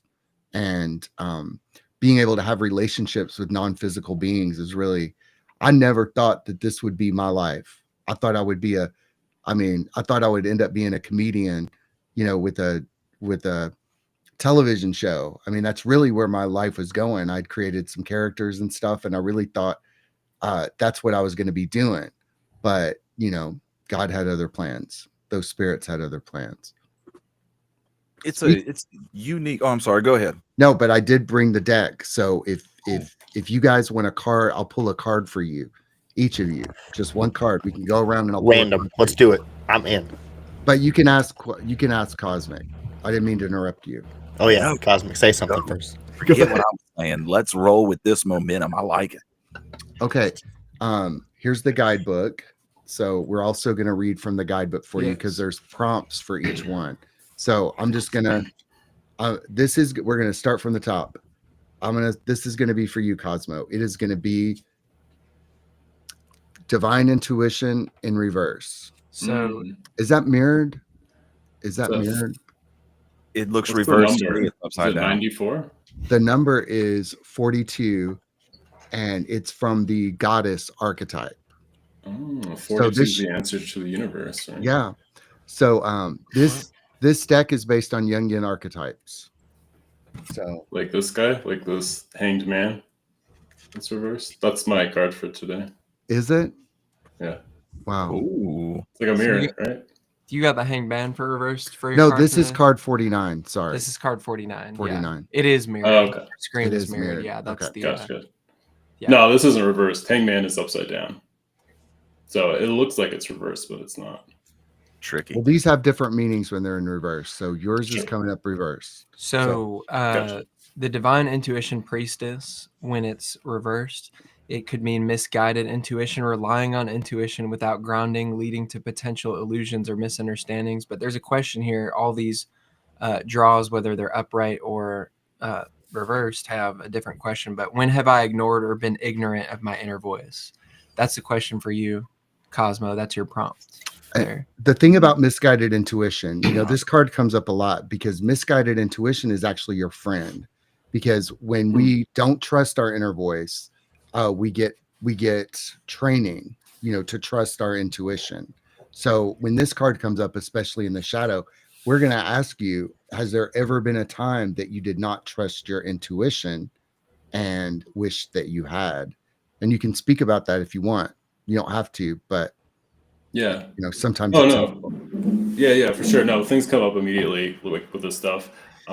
Which I love this, by the way, like readings and talking about spirit through symbols and stuff. It's my language. It's the language of design and creation, all that stuff. So for me, what comes up is, I think in the past I've kind of shoved my intuition down in taking on too much work. Like I'll take on way too many projects, or I'll do things that I know intuitionally are not aligned with what I want to do and who I am, but I do it anyways in the program of people pleasing, in the program of, in my life, I've gotten value by creating stuff for people.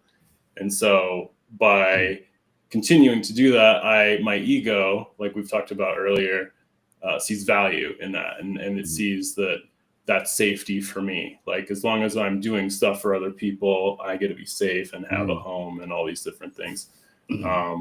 So as I've gotten older, it's been more of a practice and a discipline of saying no to those things and trusting myself and my own intuition as to what I want to do, versus being a victim of what other people want from me,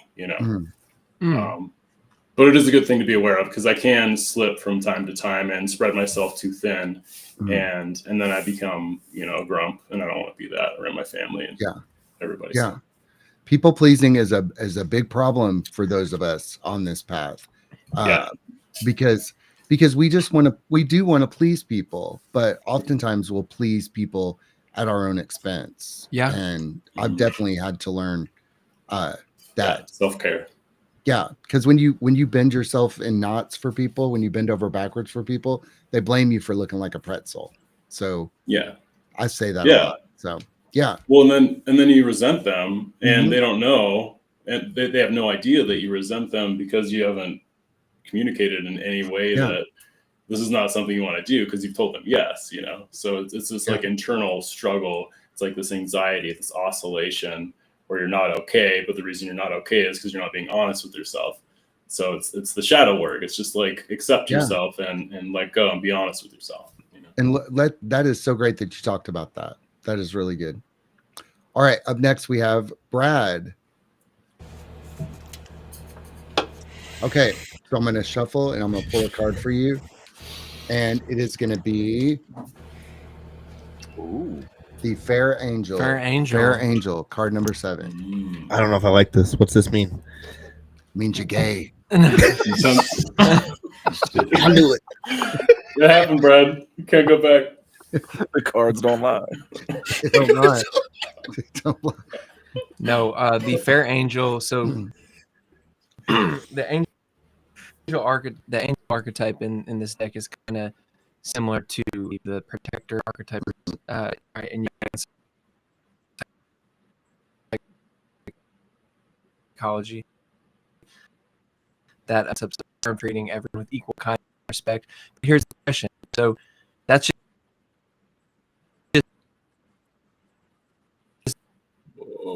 just what the that's. Can you think of fairness and or equity? Okay. Time out. Someone was lagging. Was that me or was that? I don't know who it was, but could you read that again? Everything seems to have caught up. I'm sorry, Merrick. Spiritual energy. No, Spiritual that's okay. energy, Yeah. That was cool. It was like it always happens when you're doing the real shit. Like something Yeah. always goes wrong with you. Okay. Brad, are you ready? Brad wasn't ready for that. So Brad, the you're question ready. is, Brad, listen. have you ever kissed a man full No, on the no, mouth? stop. What the book says. That's what the book says. I mean, come on. Brad, go on. Okay, here's your shadow No, work no, prompt. the actual shadow work question. If you're ready, it will not lag this time. But the question is, when have I championed fairness and equity? That's the question that comes up with this card. And you think of a specific moment or an event where you championed fairness and equity from a genuine place, where you thought something may have been unfair and that you said, no.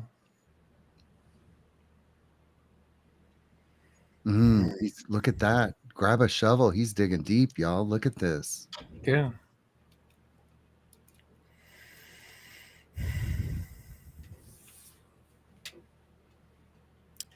I'm honestly, I might have to unpack that a little bit more. I don't know if I don't know if the correct answer or the response is like maybe I'm not ready for it, but like this is certainly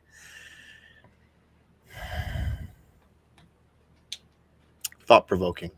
Yeah. I'm gonna need a minute to actually elaborate. Yeah, that's good. That's good. But that's fine. That means there's something really suppressed there. But and also I just want to say that's what shadow work is too. If you just fire back with like an immediate answer necessarily, if you never even asked that question to yourself before, like I would be sus, you know. Sus. Some of the questions in this guidebook are questions that you would never ask yourself or another person ever. Yeah. And good. that's what this is all about. Yeah. All right. So we'll let you stew on that, Brad, and think about the time that you have championed justice or justice, equity. fairness, or equity. Yeah. All right. I might need a minute. Cashman, do you want me to hit you? Let's go. Okay. All right. Here, I'm gonna shuffle them for you. Ooh. So it's gonna be the left hand. Oh. Ooh. You have the priestess archetype. This is card number 50. It's the common good priestess. That's what Cosmo had too. Cosmo had a card from the priestess archetype as well. This is the common good priestess, and this is coming in upright. So here, acting selflessly for the collective benefit, driven by an overarching moral compass or spiritual directive. The question here is, how do I contribute to the greater good? How do I contribute to the greater good? That could be the greater good of a group of people, of the planet in general, your family, your friends, like whoever, whatever the greater good is, you know, something bigger than you, essentially. How do I contribute? Could be this podcast. That's what I was thinking. Holding space for us. Yeah.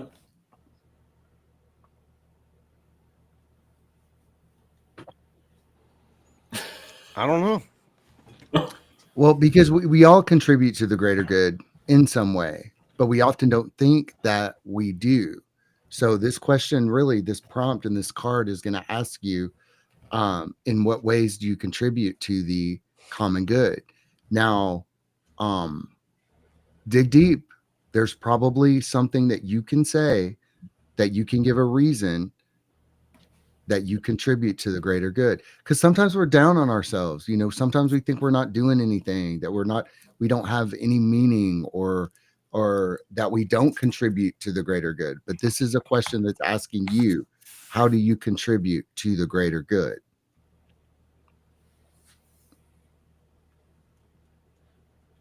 I don't know. I'm gonna have to think on that one. Yeah.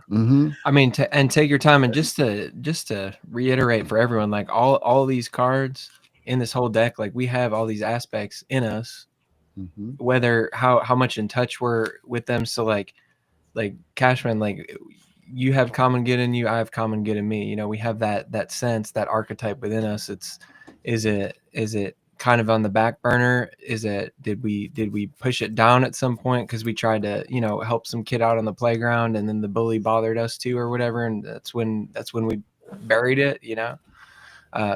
But it is definitely stuff that you got to think about. Never asked yourself that question before, I bet. I bet none of us asked that ourselves that question. I haven't. So okay, so we're gonna go to Cosmic now, and I'm gonna shuffle it. I'm gonna get one of them sexy Patrick cards. Calling it. You got it. They're in that deck. Hey, you want a sexy card? Patrick card? You mean the priest? Last time I was on your live, I made the comment. I was like, "Look at that good-looking fella," because he looked like you. Some of them kind of resemble some Eric and some Patrick. Well, we did talk about the seed of creation now. So where does that? All right. You have look at this. All three. You got priestesses. You got priestesses. So this is the self-control priestess, and it's card number 52. So what's going on here?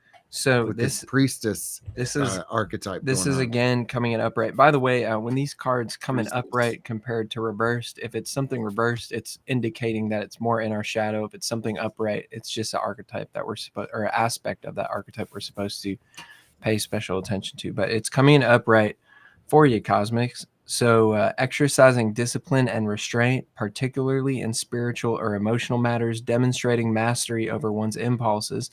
The question here is, how do I practice discipline in my life? Not very well often. That's a weakness for me. Emotionally, the last couple years, very good, because I'm very aware. I'm very present in that. Being a father forced me to become very present and do that work. But I mean, I still smoke my cigarettes. I drink my beer on Tuesdays when I do the show. I do what I want to do in my free time. Granted, I take care of the house or whatever, and I block my time for my family. But no, my self-discipline, it was strong 2 years ago when I worked out every day, Mm. and I kind of lost that routine, and a lot of that did not come back. That has always been a crutch of mine, and I don't. You got to want to fix things. But Smoking for 8 months, I wanted to quit. I got to want to be disciplined to do it. But you've tapped into it before. You said I have at times. So you can do it.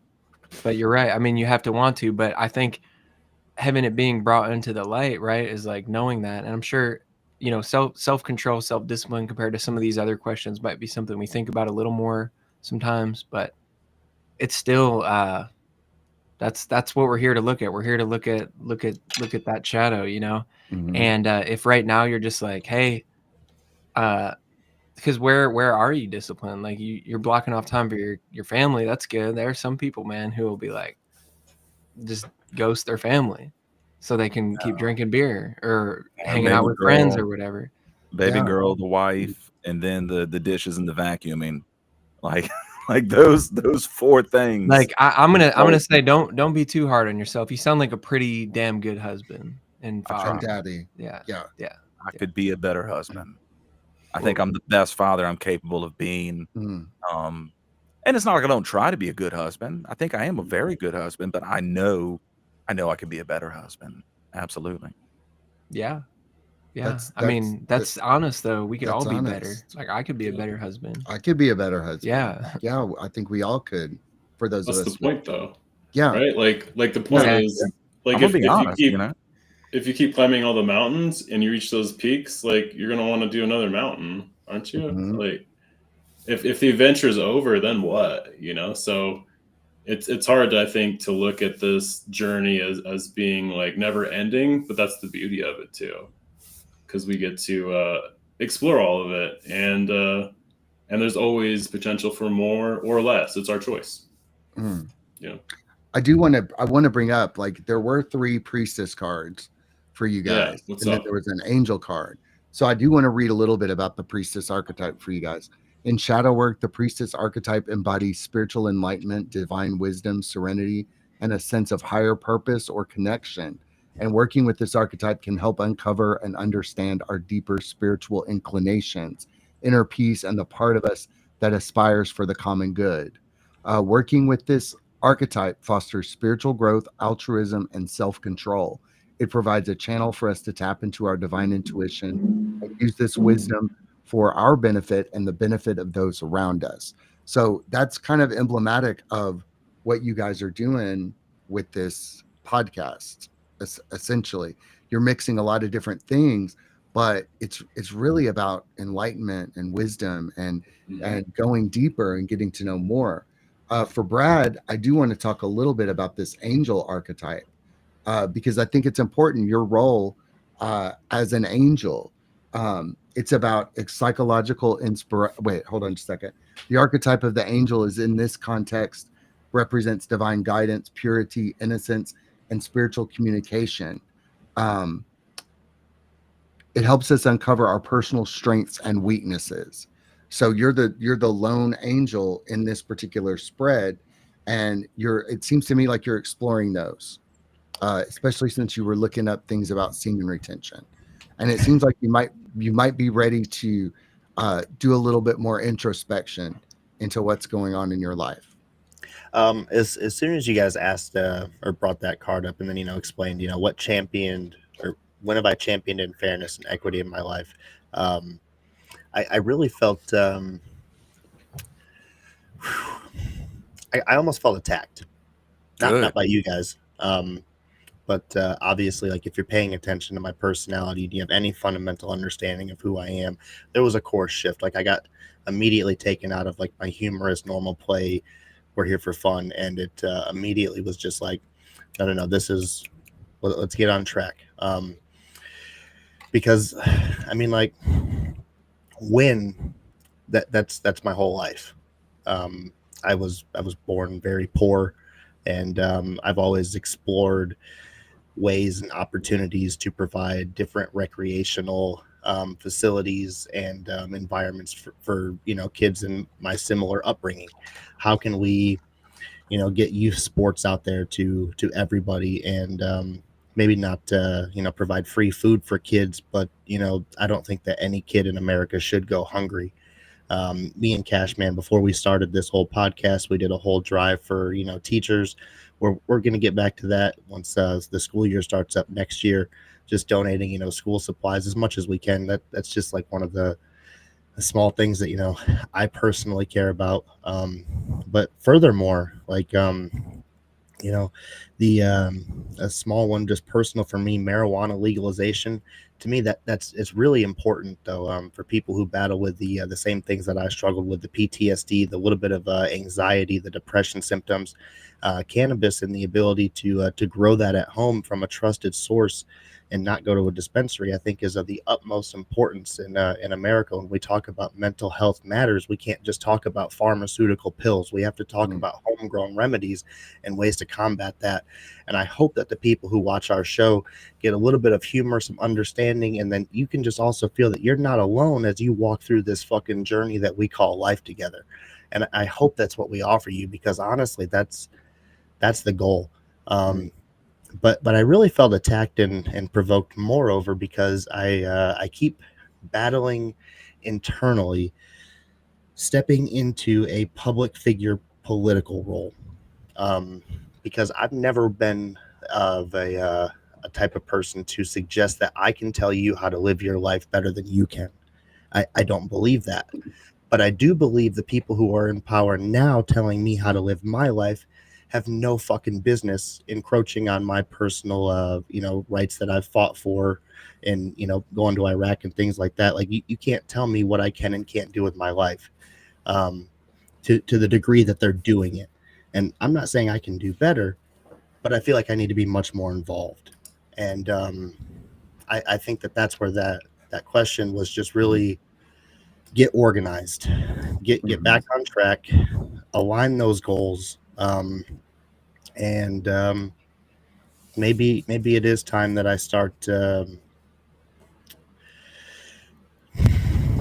really taking the question at hand, just fucking champion in fairness and equity for people around me, especially the youth, because honestly, that's where my heart is. That's what gives me purpose. That's what makes me happy. That's what drives me, is knowing that I'm helping leave this earth in a better place than what I came in.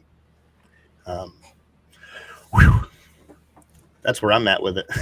That's awesome. That's good. And that if you feel called out by shadow work, that's great. That's incredible. Like if you feel like it, if it moves you like that, that's something that was suppressed and repressed. And so when you go to sleep tonight, you're going to integrate it. You're probably going to feel much better tomorrow morning. You're going to be like, oh no, I was just going to say, I had one thought that popped in my head that I wanted to see if Brad wanted to sit with this too. But what about championing fairness and equity for Brad?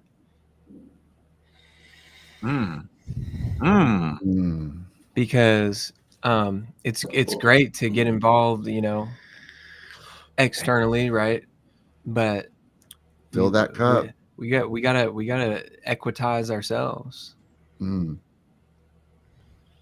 I think I'm just saying, I just kind of went through that myself, and just say my cup feeling good and full, and Mm, let's ride, motherfuckers. yeah. Good.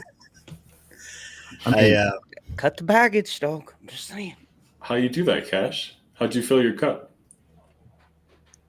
I want to know.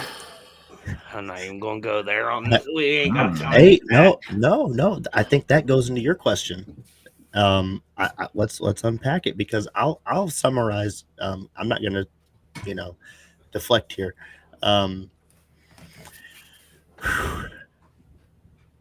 I don't know if I truly understand fully what it is for me to personally be happy. Mm. So for me to Real. pursue anything that involves my own contentment, at least, mhm. I need to first have a full understanding of what it is to be happy. And as of right now, I know that watching and seeing my daughter, seeing her grow up in front of me, um, being a part of her life, that is the fundamental, like that's where I need to be. I know that I feel driven to that from an external, like I need to build her up. And I don't know if that a lot of that is just because I didn't have that as a from my parents, but I do want to make sure that she has a strong sense, that like I was there, I did everything that I possibly could, and not like all full sacrifice, but I just want her to know when she's older that I was there. So I guess that's gonna Yeah. make me happy when I'm 60 years old. Is Mm. just Mm. no matter what, just that You I need was to able to know push through. Yeah, I really do. right? Not just That's her, you do. yeah, truly, like that's a commitment that I made to myself when she was brought into the world. Like that I have to see her through, not to adulthood, not to like 25, not to whatever, Mhm. when the time's right. When she's ready to go and explore the world, I also have to be ready for her to go explore. And then, Yeah. not just totally let go, but be there for questions. But that's a different, separate part of the journey. And I think that's when we'll really find the time. I hope there's time for that, to explore all the things that make me happy, and then really make sure that I can just bring that era in for myself. But for now, I'm very driven, and obviously she's a child, and I think it's a good time to get this passion out now, Mhm. while I'm young and have energy. And but I would like to say that we tell everybody this: you are the most important person in your reality. You are the most important person in your reality. When you put yourself first, you're actually able to be there more for your children, for your spouses. Um, that's called sacred selfishness. I've talked to mothers who say they don't have time to go to the gym, they don't have time to take care of themselves. Their kids come first, and that's great. But also, when you put yourself first, it sets a good example for the kids as well. Like Be a it, better mom. because if a kid grows up and sees mom never taking time for herself, they might end up people pleasing themselves to death. Mm-hmm. Yeah. So it's we are not parents, so we don't have any of these romantic notions about parenting, so we can really cut through it. It's really hard for um, parents to not romanticize the role of parenting. Yeah. So we don't romanticize the role of parenting. You are the most important person in your reality, and setting the tone for that as well. Um, it's a path. It's a path, and but I do think some cup filling and Well, Brett, I think Brad filling his cup when you're lifting, man. Like when you're in that zone, when you're in your mental space where you can just be yourself and you're lifting, that's you time. That's filling your cup. So I think all it is, man, is just finding more of that and creating the conditions to be happy. Like I don't think happiness is a state of being; it's a byproduct of peace. It's a byproduct of being just okay with yourself, okay with your environment, safe, no anxiety, you know, which means shadow work, you know, it's going through all the junk, letting go all the stuff, and then happiness just comes from you, and then you can be an even better parent, you know, like your kids will benefit from you doing the work on yourself instead of you sacrificing for them and not doing work on yourself. It needs to be balanced, you know.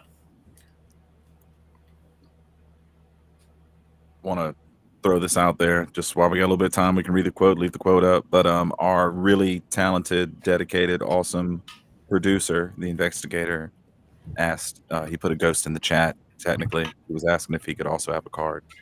Yes. Gotten just because his face isn't on here. Yes, absolutely. So let me get that. You got to stand up for everybody. That's true. Cosmo, Cash, Brad, one of y'all want to read the quote? Why Patrick and Mary get ready to do one The more? self-confidence of the warrior is not the self-confidence of the average man. The average man seeks certainty in the eyes of the onlooker and calls that self-confidence. The warrior seeks impeccability in his own eyes and calls that humbleness. The average man is hooked to his fellow man, while the warrior is hooked only to infinity. Good. That is a good quote. Shadow work will give you confidence because you will know yourself. You will know yourself. All right, investigator, here's your card. The Nemesis Selfish card, card 47. This is good. This is good. Some of these cards. That's like you got the shittiest card. No.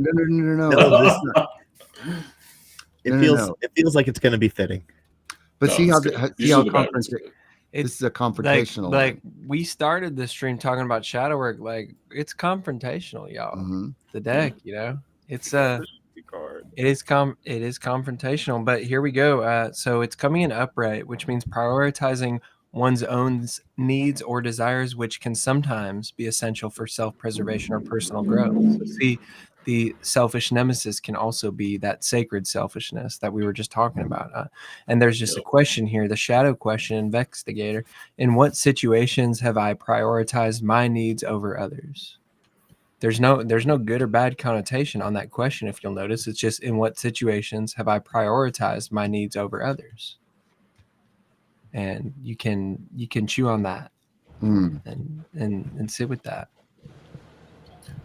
When has he ever prioritized other people's needs? I can't imagine. Being the producer. I don't know him as well as you, but he seems like a very giving. Maybe he needs to prioritize his needs. Yes, that could be why that's coming up, man. Right? That's the cool thing with the cards. Yeah. Look, just like with Brad, it's just like he never thought about that question before, and just his reaction is like the barometer of where you're at with it. I still feel attacked. I didn't even but that's good. Looking at me, judging me and shit. But that's now you can look into it though. Yeah, why are you attacked? Like, why do you feel that way? The reflected. Look at the reflection from that, right? Got dig. Like, they hit one with me that I've tried to work on and I suck at. Like I've known about my self-discipline issues. I mean, when Patrick first showed me this deck, if this makes y'all feel better, like I went through every card and literally one after the, I was like, fuck you. And I was like, what do you mean? This is in me? Fuck you. Yeah. Like I was pissed. I was pissed off, man. I was mad. I was just mad. I was mad because it's like I hadn't asked those questions before. I haven't been called out in that way like that. Not, you know, it's a type of work. It's that shadow work. So investigator says that's what I get is choosing to prioritize my needs as someone who is often someone who knee-jerk reacts to being a people pleaser. And I'm a former people pleaser and I don't do that anymore. And it was a painful process, but what I learned, here's what I learned, and I'm going to tell you this. I gave everything to some people. I gave until I had nothing left to give, and they used me. They used me, and they got all they could take. When I had nothing left to give, that's when they left. And so I'm so glad that happened because they left when I had nothing left to give. So I know that I'm a good person. because I didn't stop giving, even though I knew they were taking. And so I used to give and give and give and give. I still am very giving, but also I know that I can't give to people who just take and take. It's not good for them. It's not good for me. And doing a lot of shadow work, I've learned how to just be myself and let everybody else fucking sort it out. You know, because the way other people think True. about you is not your responsibility at all. That should be the takeaway from this. Yes, let's sit on that. I know we got a couple minutes, but that is a socially unacceptable thing to think about and to say, but it is seriously empowering, not just to you, but to those around you. That's very true. And it takes a while to get to that point, to accept that, to integrate that, you know, as a part of your reality, and it helps. Thank you, Patrick. Do you want to see one of the most confrontational cards in here? Yes. Let's all get triggered. I think misdirected energy is one of those. Here, scary let me ones. pick my That one really makes people go. Whoa. That's sick. That's awesome. Yeah. What's the number? 58? Yeah, it's the Wraith archetype. 13. It's a change. Yeah. Here, this is pretty offensive. We went out with his brother-in-law to dinner. Here, I'll show you the one with your brother-in-law. With my brother-in-law. With your brother. And we were on a dinner, and he brought this date with him. It was she pulled pressure. And he said, "Let's all pull a shadow work card."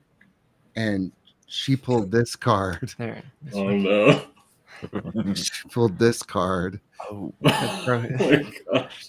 But she was like, called her out. Yeah. Like I knew this bitch was a narcissist. So this is she was all like we weren't trying to. We weren't trying to, but I was like, "Are you sure you all want to pull a card?" It was like the first prototype of this deck too. And she just looked at me, and I looked at her, and I'm like, "I see you." Yeah. Never saw her again. Nope. So never saw her again. Yeah. She was like, "Fuck this." She wasn't ready to work on it. These fuckers know. Can't hide from that. So, well, Patrick and Merrick, I want to say two things while we have a couple minutes. Thing one, this shirt that I love. My wife does not, but you know, she's Colombian. I'm Cajun. We have different humors. I will happily purchase an extra large, because sometimes extra larges are so big on me I can't wear them. But these run small, and it's even if I lose 15 pounds, it's going to be a stretch. I'll make you one for you. I will happily buy it. You don't have happily to make one for you. Compensate for the time and the materials. That is not a thing. We're comfortable financially in my world. I am happy to buy it. Second thing that I want to say to both of y'all, I didn't mean to say, y'all are on the VIP lifetime crawfish boil list. So if at any time between February and June, y'all want to come here for a day or two or three or whatever, y'all are welcome. I will boil crawfish. I'll have Danny, just throwing his name out there, but Danny is my Cajun buddy. He's my friend's boyfriend. They're gay. They're their gunkles for Bella. They spoil my baby girl. And he's my boiler. I can do it on my own, but he's better than me. And we will throw down a crawfish boil, and you can use my equipment. You don't have to stop your live stream. You can tell I've thought about this because I have envisioned the moment, because I think it would be really awesome. Yeah. I thought the details out. So I want to let y'all know that is on the table. Yeah, that's really generous, man. That would be awesome. A lot of fun. That sounds like a great time. We thought it through too. We're mobile. We said if we're gonna do this every day, it's got to be something we can do from a hotel room, or wherever we are. So, and I got the task cam here. We got the I don't have your special camera to go on the table, but we got all. It's a phone. It's a phone. Well, yeah, then we got everything. Yeah, I mean, it can fit in a purse. So, not that I carry a purse, but it's okay if you do. I carried a purse for the Red Dress Run 4 years in a row, and I will say this.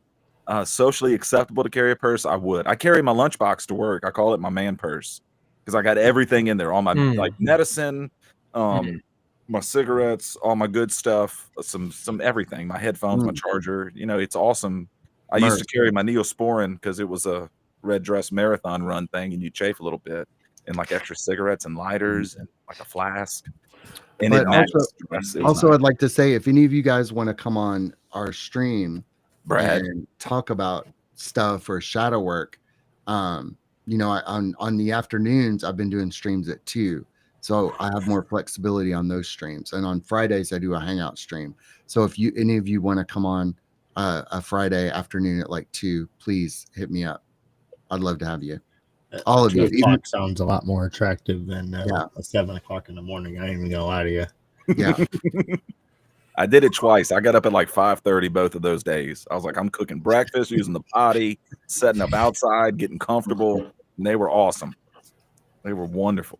So, yeah, no, I'll definitely join. Yeah. Just hit me up on X. All y'all got my X profile, don't you? Mhm. Yep. Yeah. I gotta send a DM and we'll have to get that thing scheduled.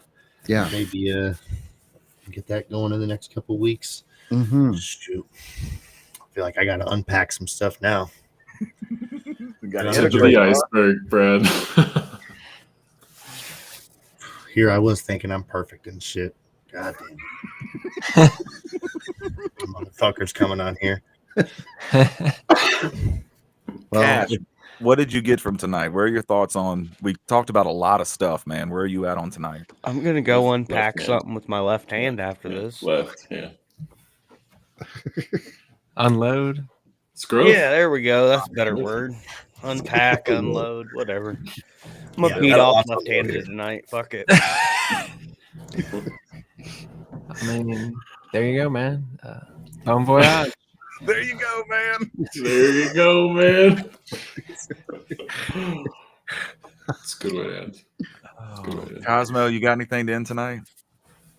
No, man. I just I'm grateful for the space to be able to talk about this stuff. I really enjoyed it, and hopefully it wasn't too uncomfortable for everybody. But it was cool to talk to other people on the path, you know, that are experimenting with this, just to see what you guys have experienced, and I get to share a little bit of my journey and stuff. So it's cool. I appreciate you guys, and I'll definitely be on some streams, and I want to do some readings and stuff. And yeah, I'm into it. So we'll make it happen. Good, Brad? good. You got anything, Brad? You know, I want to reaffirm, you know, not really gay. It's got to be a strong offer, right? That's the we got to offer, right? All right, we'll wait. And you know, I don't know what, you know, like, because like when it comes to like people talking about fasting, and now like we're talking about not beating off for 80 days, I ain't in for 80. That ain't gonna happen. But we want to call it like 3 or 4 days, you know, and have a little bit more of a break in between. I can rock with this. That might be where I start, but you ain't gonna catch me on a full week. But for everybody else, you know, if you've sat through this, power to you. And if you haven't, legends, probably the best choice. I've had a blast though, and I think this is all, you know, like the random shit that, you know, like we all probably think about, maybe not every day, but you know, we go through this stuff and we have to talk about it. We have to, you know, as men especially, you know, we have to figure out how the fuck we even get through this shit together. And you know, maybe we get through it by not beating off and shaking each other's hands with that same hand later on that day. And you know, I'm glad Cashman's gonna start taking up that journey and start jerking with the left and shaking with his right. That's gonna be good for hygiene, and hopefully that'll stop the spread of bird flu. I don't know if that's gonna help, but it might. No, I'm gonna switch it up. I'm gonna start shaking left-handed too. Keep it strong. Well, strong side. Full switch. All right. Patrick and Merrick, do y'all have anything to close? And we flashed the QR code for your YouTube and Linktree. So any closing thoughts and best places to follow, find, and be parts of y'all adventure? You can find us, just search anywhere, Concrete Shamans, Concrete Shamanism. We got a pretty big internet footprint. You should be able to find us no matter what. So yeah. And we love hanging out with you guys. We do. It's such a pleasure. Thank you for having us on tonight. It's past our bedtime, but it's always worth it. It is always worth it. This time and last time had a blast. You guys are awesome. And I mean, everyone on this podcast, you know, because Cosmos said something about, you know, being with other people on the journey and stuff, and it's like, you guys are hosting a podcast where you're able to talk to people who are going to talk about weird shit like shamanism and shadow work. Like, y'all are fucking ready for something, you know, like, or else you wouldn't invite that kind of stuff on, you know? So, Yeah. So I'm glad to be a part of it with you guys. Like, I feel like, you know, I remember a while back when Patrick and I heard your stuff when you guys were still doing the spaces on X, like, or I don't know if you still do those or not, but when you were like a while back, and we're just like, hey, like those guys seem pretty chill. Mm-hmm. And here we are. Yeah. Besties nowadays. Yeah. Appreciate it. I want to do a super show. I want to get y'all and my buddy Kendall. If y'all saw the episode with Kendall, in some capacity, it doesn't have to be a late night thing here. It could be here at another time, Brad. Don't get your panties in a wad. But I do want to get y'all together. He is 100% sure he was the shaman in his past life, and man, it would be powerful. So that's a future idea in my head. Yeah, absolutely. All right, I appreciate y'all. I could stay for another hour, but people got to go to bed. People got to live a life. You know, Cash got to go left-handed. Thank y'all for hanging out, Patrick and Merrick, the Concrete Shamans. This was awesome. Felt special for y'all to give us this time and be y'all with us. It's awesome. Thank y'all out there for hanging out, for being a part of this, for watching a clip, for hanging out for 2 minutes, the whole thing. God bless you. You're powerful. Couldn't do it without y'all. There wouldn't be a point to doing this without y'all. So thank y'all. It's true. Thank you. Different.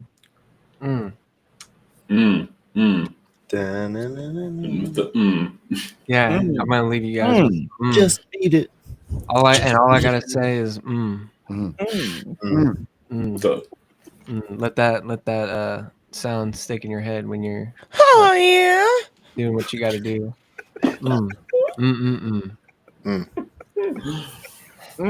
Corey, get us out of here. More palms. I walk around a lot. I'm myself when I'm walking around. It's part of my life now. I'm gonna be in about 10 minutes. Me too, left-handed. I'm gonna go 5 days. I'm gonna go 10 minutes. I mean, why wait? You could start now. I mean, you just do it under the camera. Please don't. Please don't. No, that's a That's a different show. That's a different kind of. I sign for that. Thank you, Crunchy Toast. I don't know why I do those things. I blow kisses and wink because I'm weird. It's just a natural reaction. No, you're awesome, man. That's actually normal behavior. Sexually, I am a very sexually charged person. I don't show it on X a lot. But no, normal behavior. I said it was normal behavior. Normal. I just heard that. I made that up. Yeah. Projects it. Okay. Ooh. We could talk about that later. That'll work that on that. All right. I'm out of here, guys. All right. Peace. Okay. All right. No closing credits tonight. That's cool too. Oh, we press leave. Okay, we leave. Good night, guys. Thank you. Night. Thank you. Good night. Bye-bye. Later.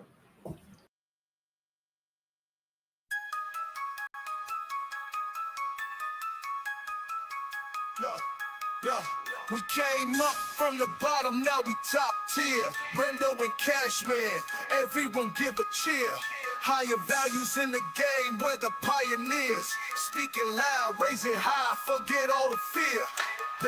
This is the moment, we let the world know. Values that matter, let the truth flow. Brendo and Cashman, we rise and we thrive. With higher values, we keep the vibe alive. To the truth, let the wisdom arrive. In the heart of the South, watch our dreams collide.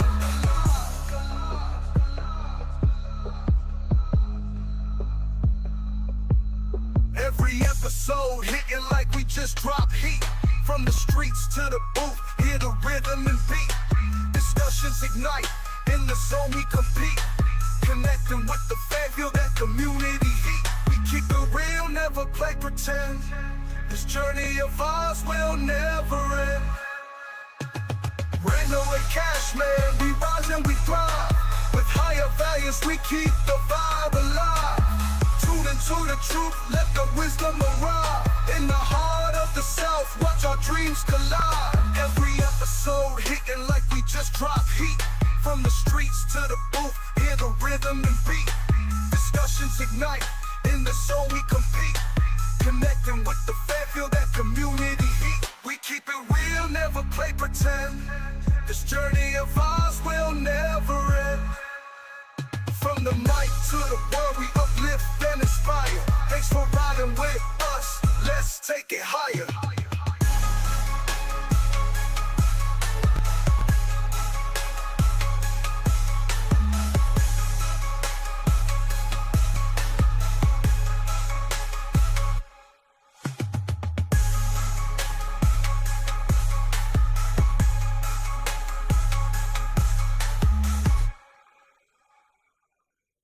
Okay, so strap in, strap on. We're getting ready to go past the moon, straight to Uranus.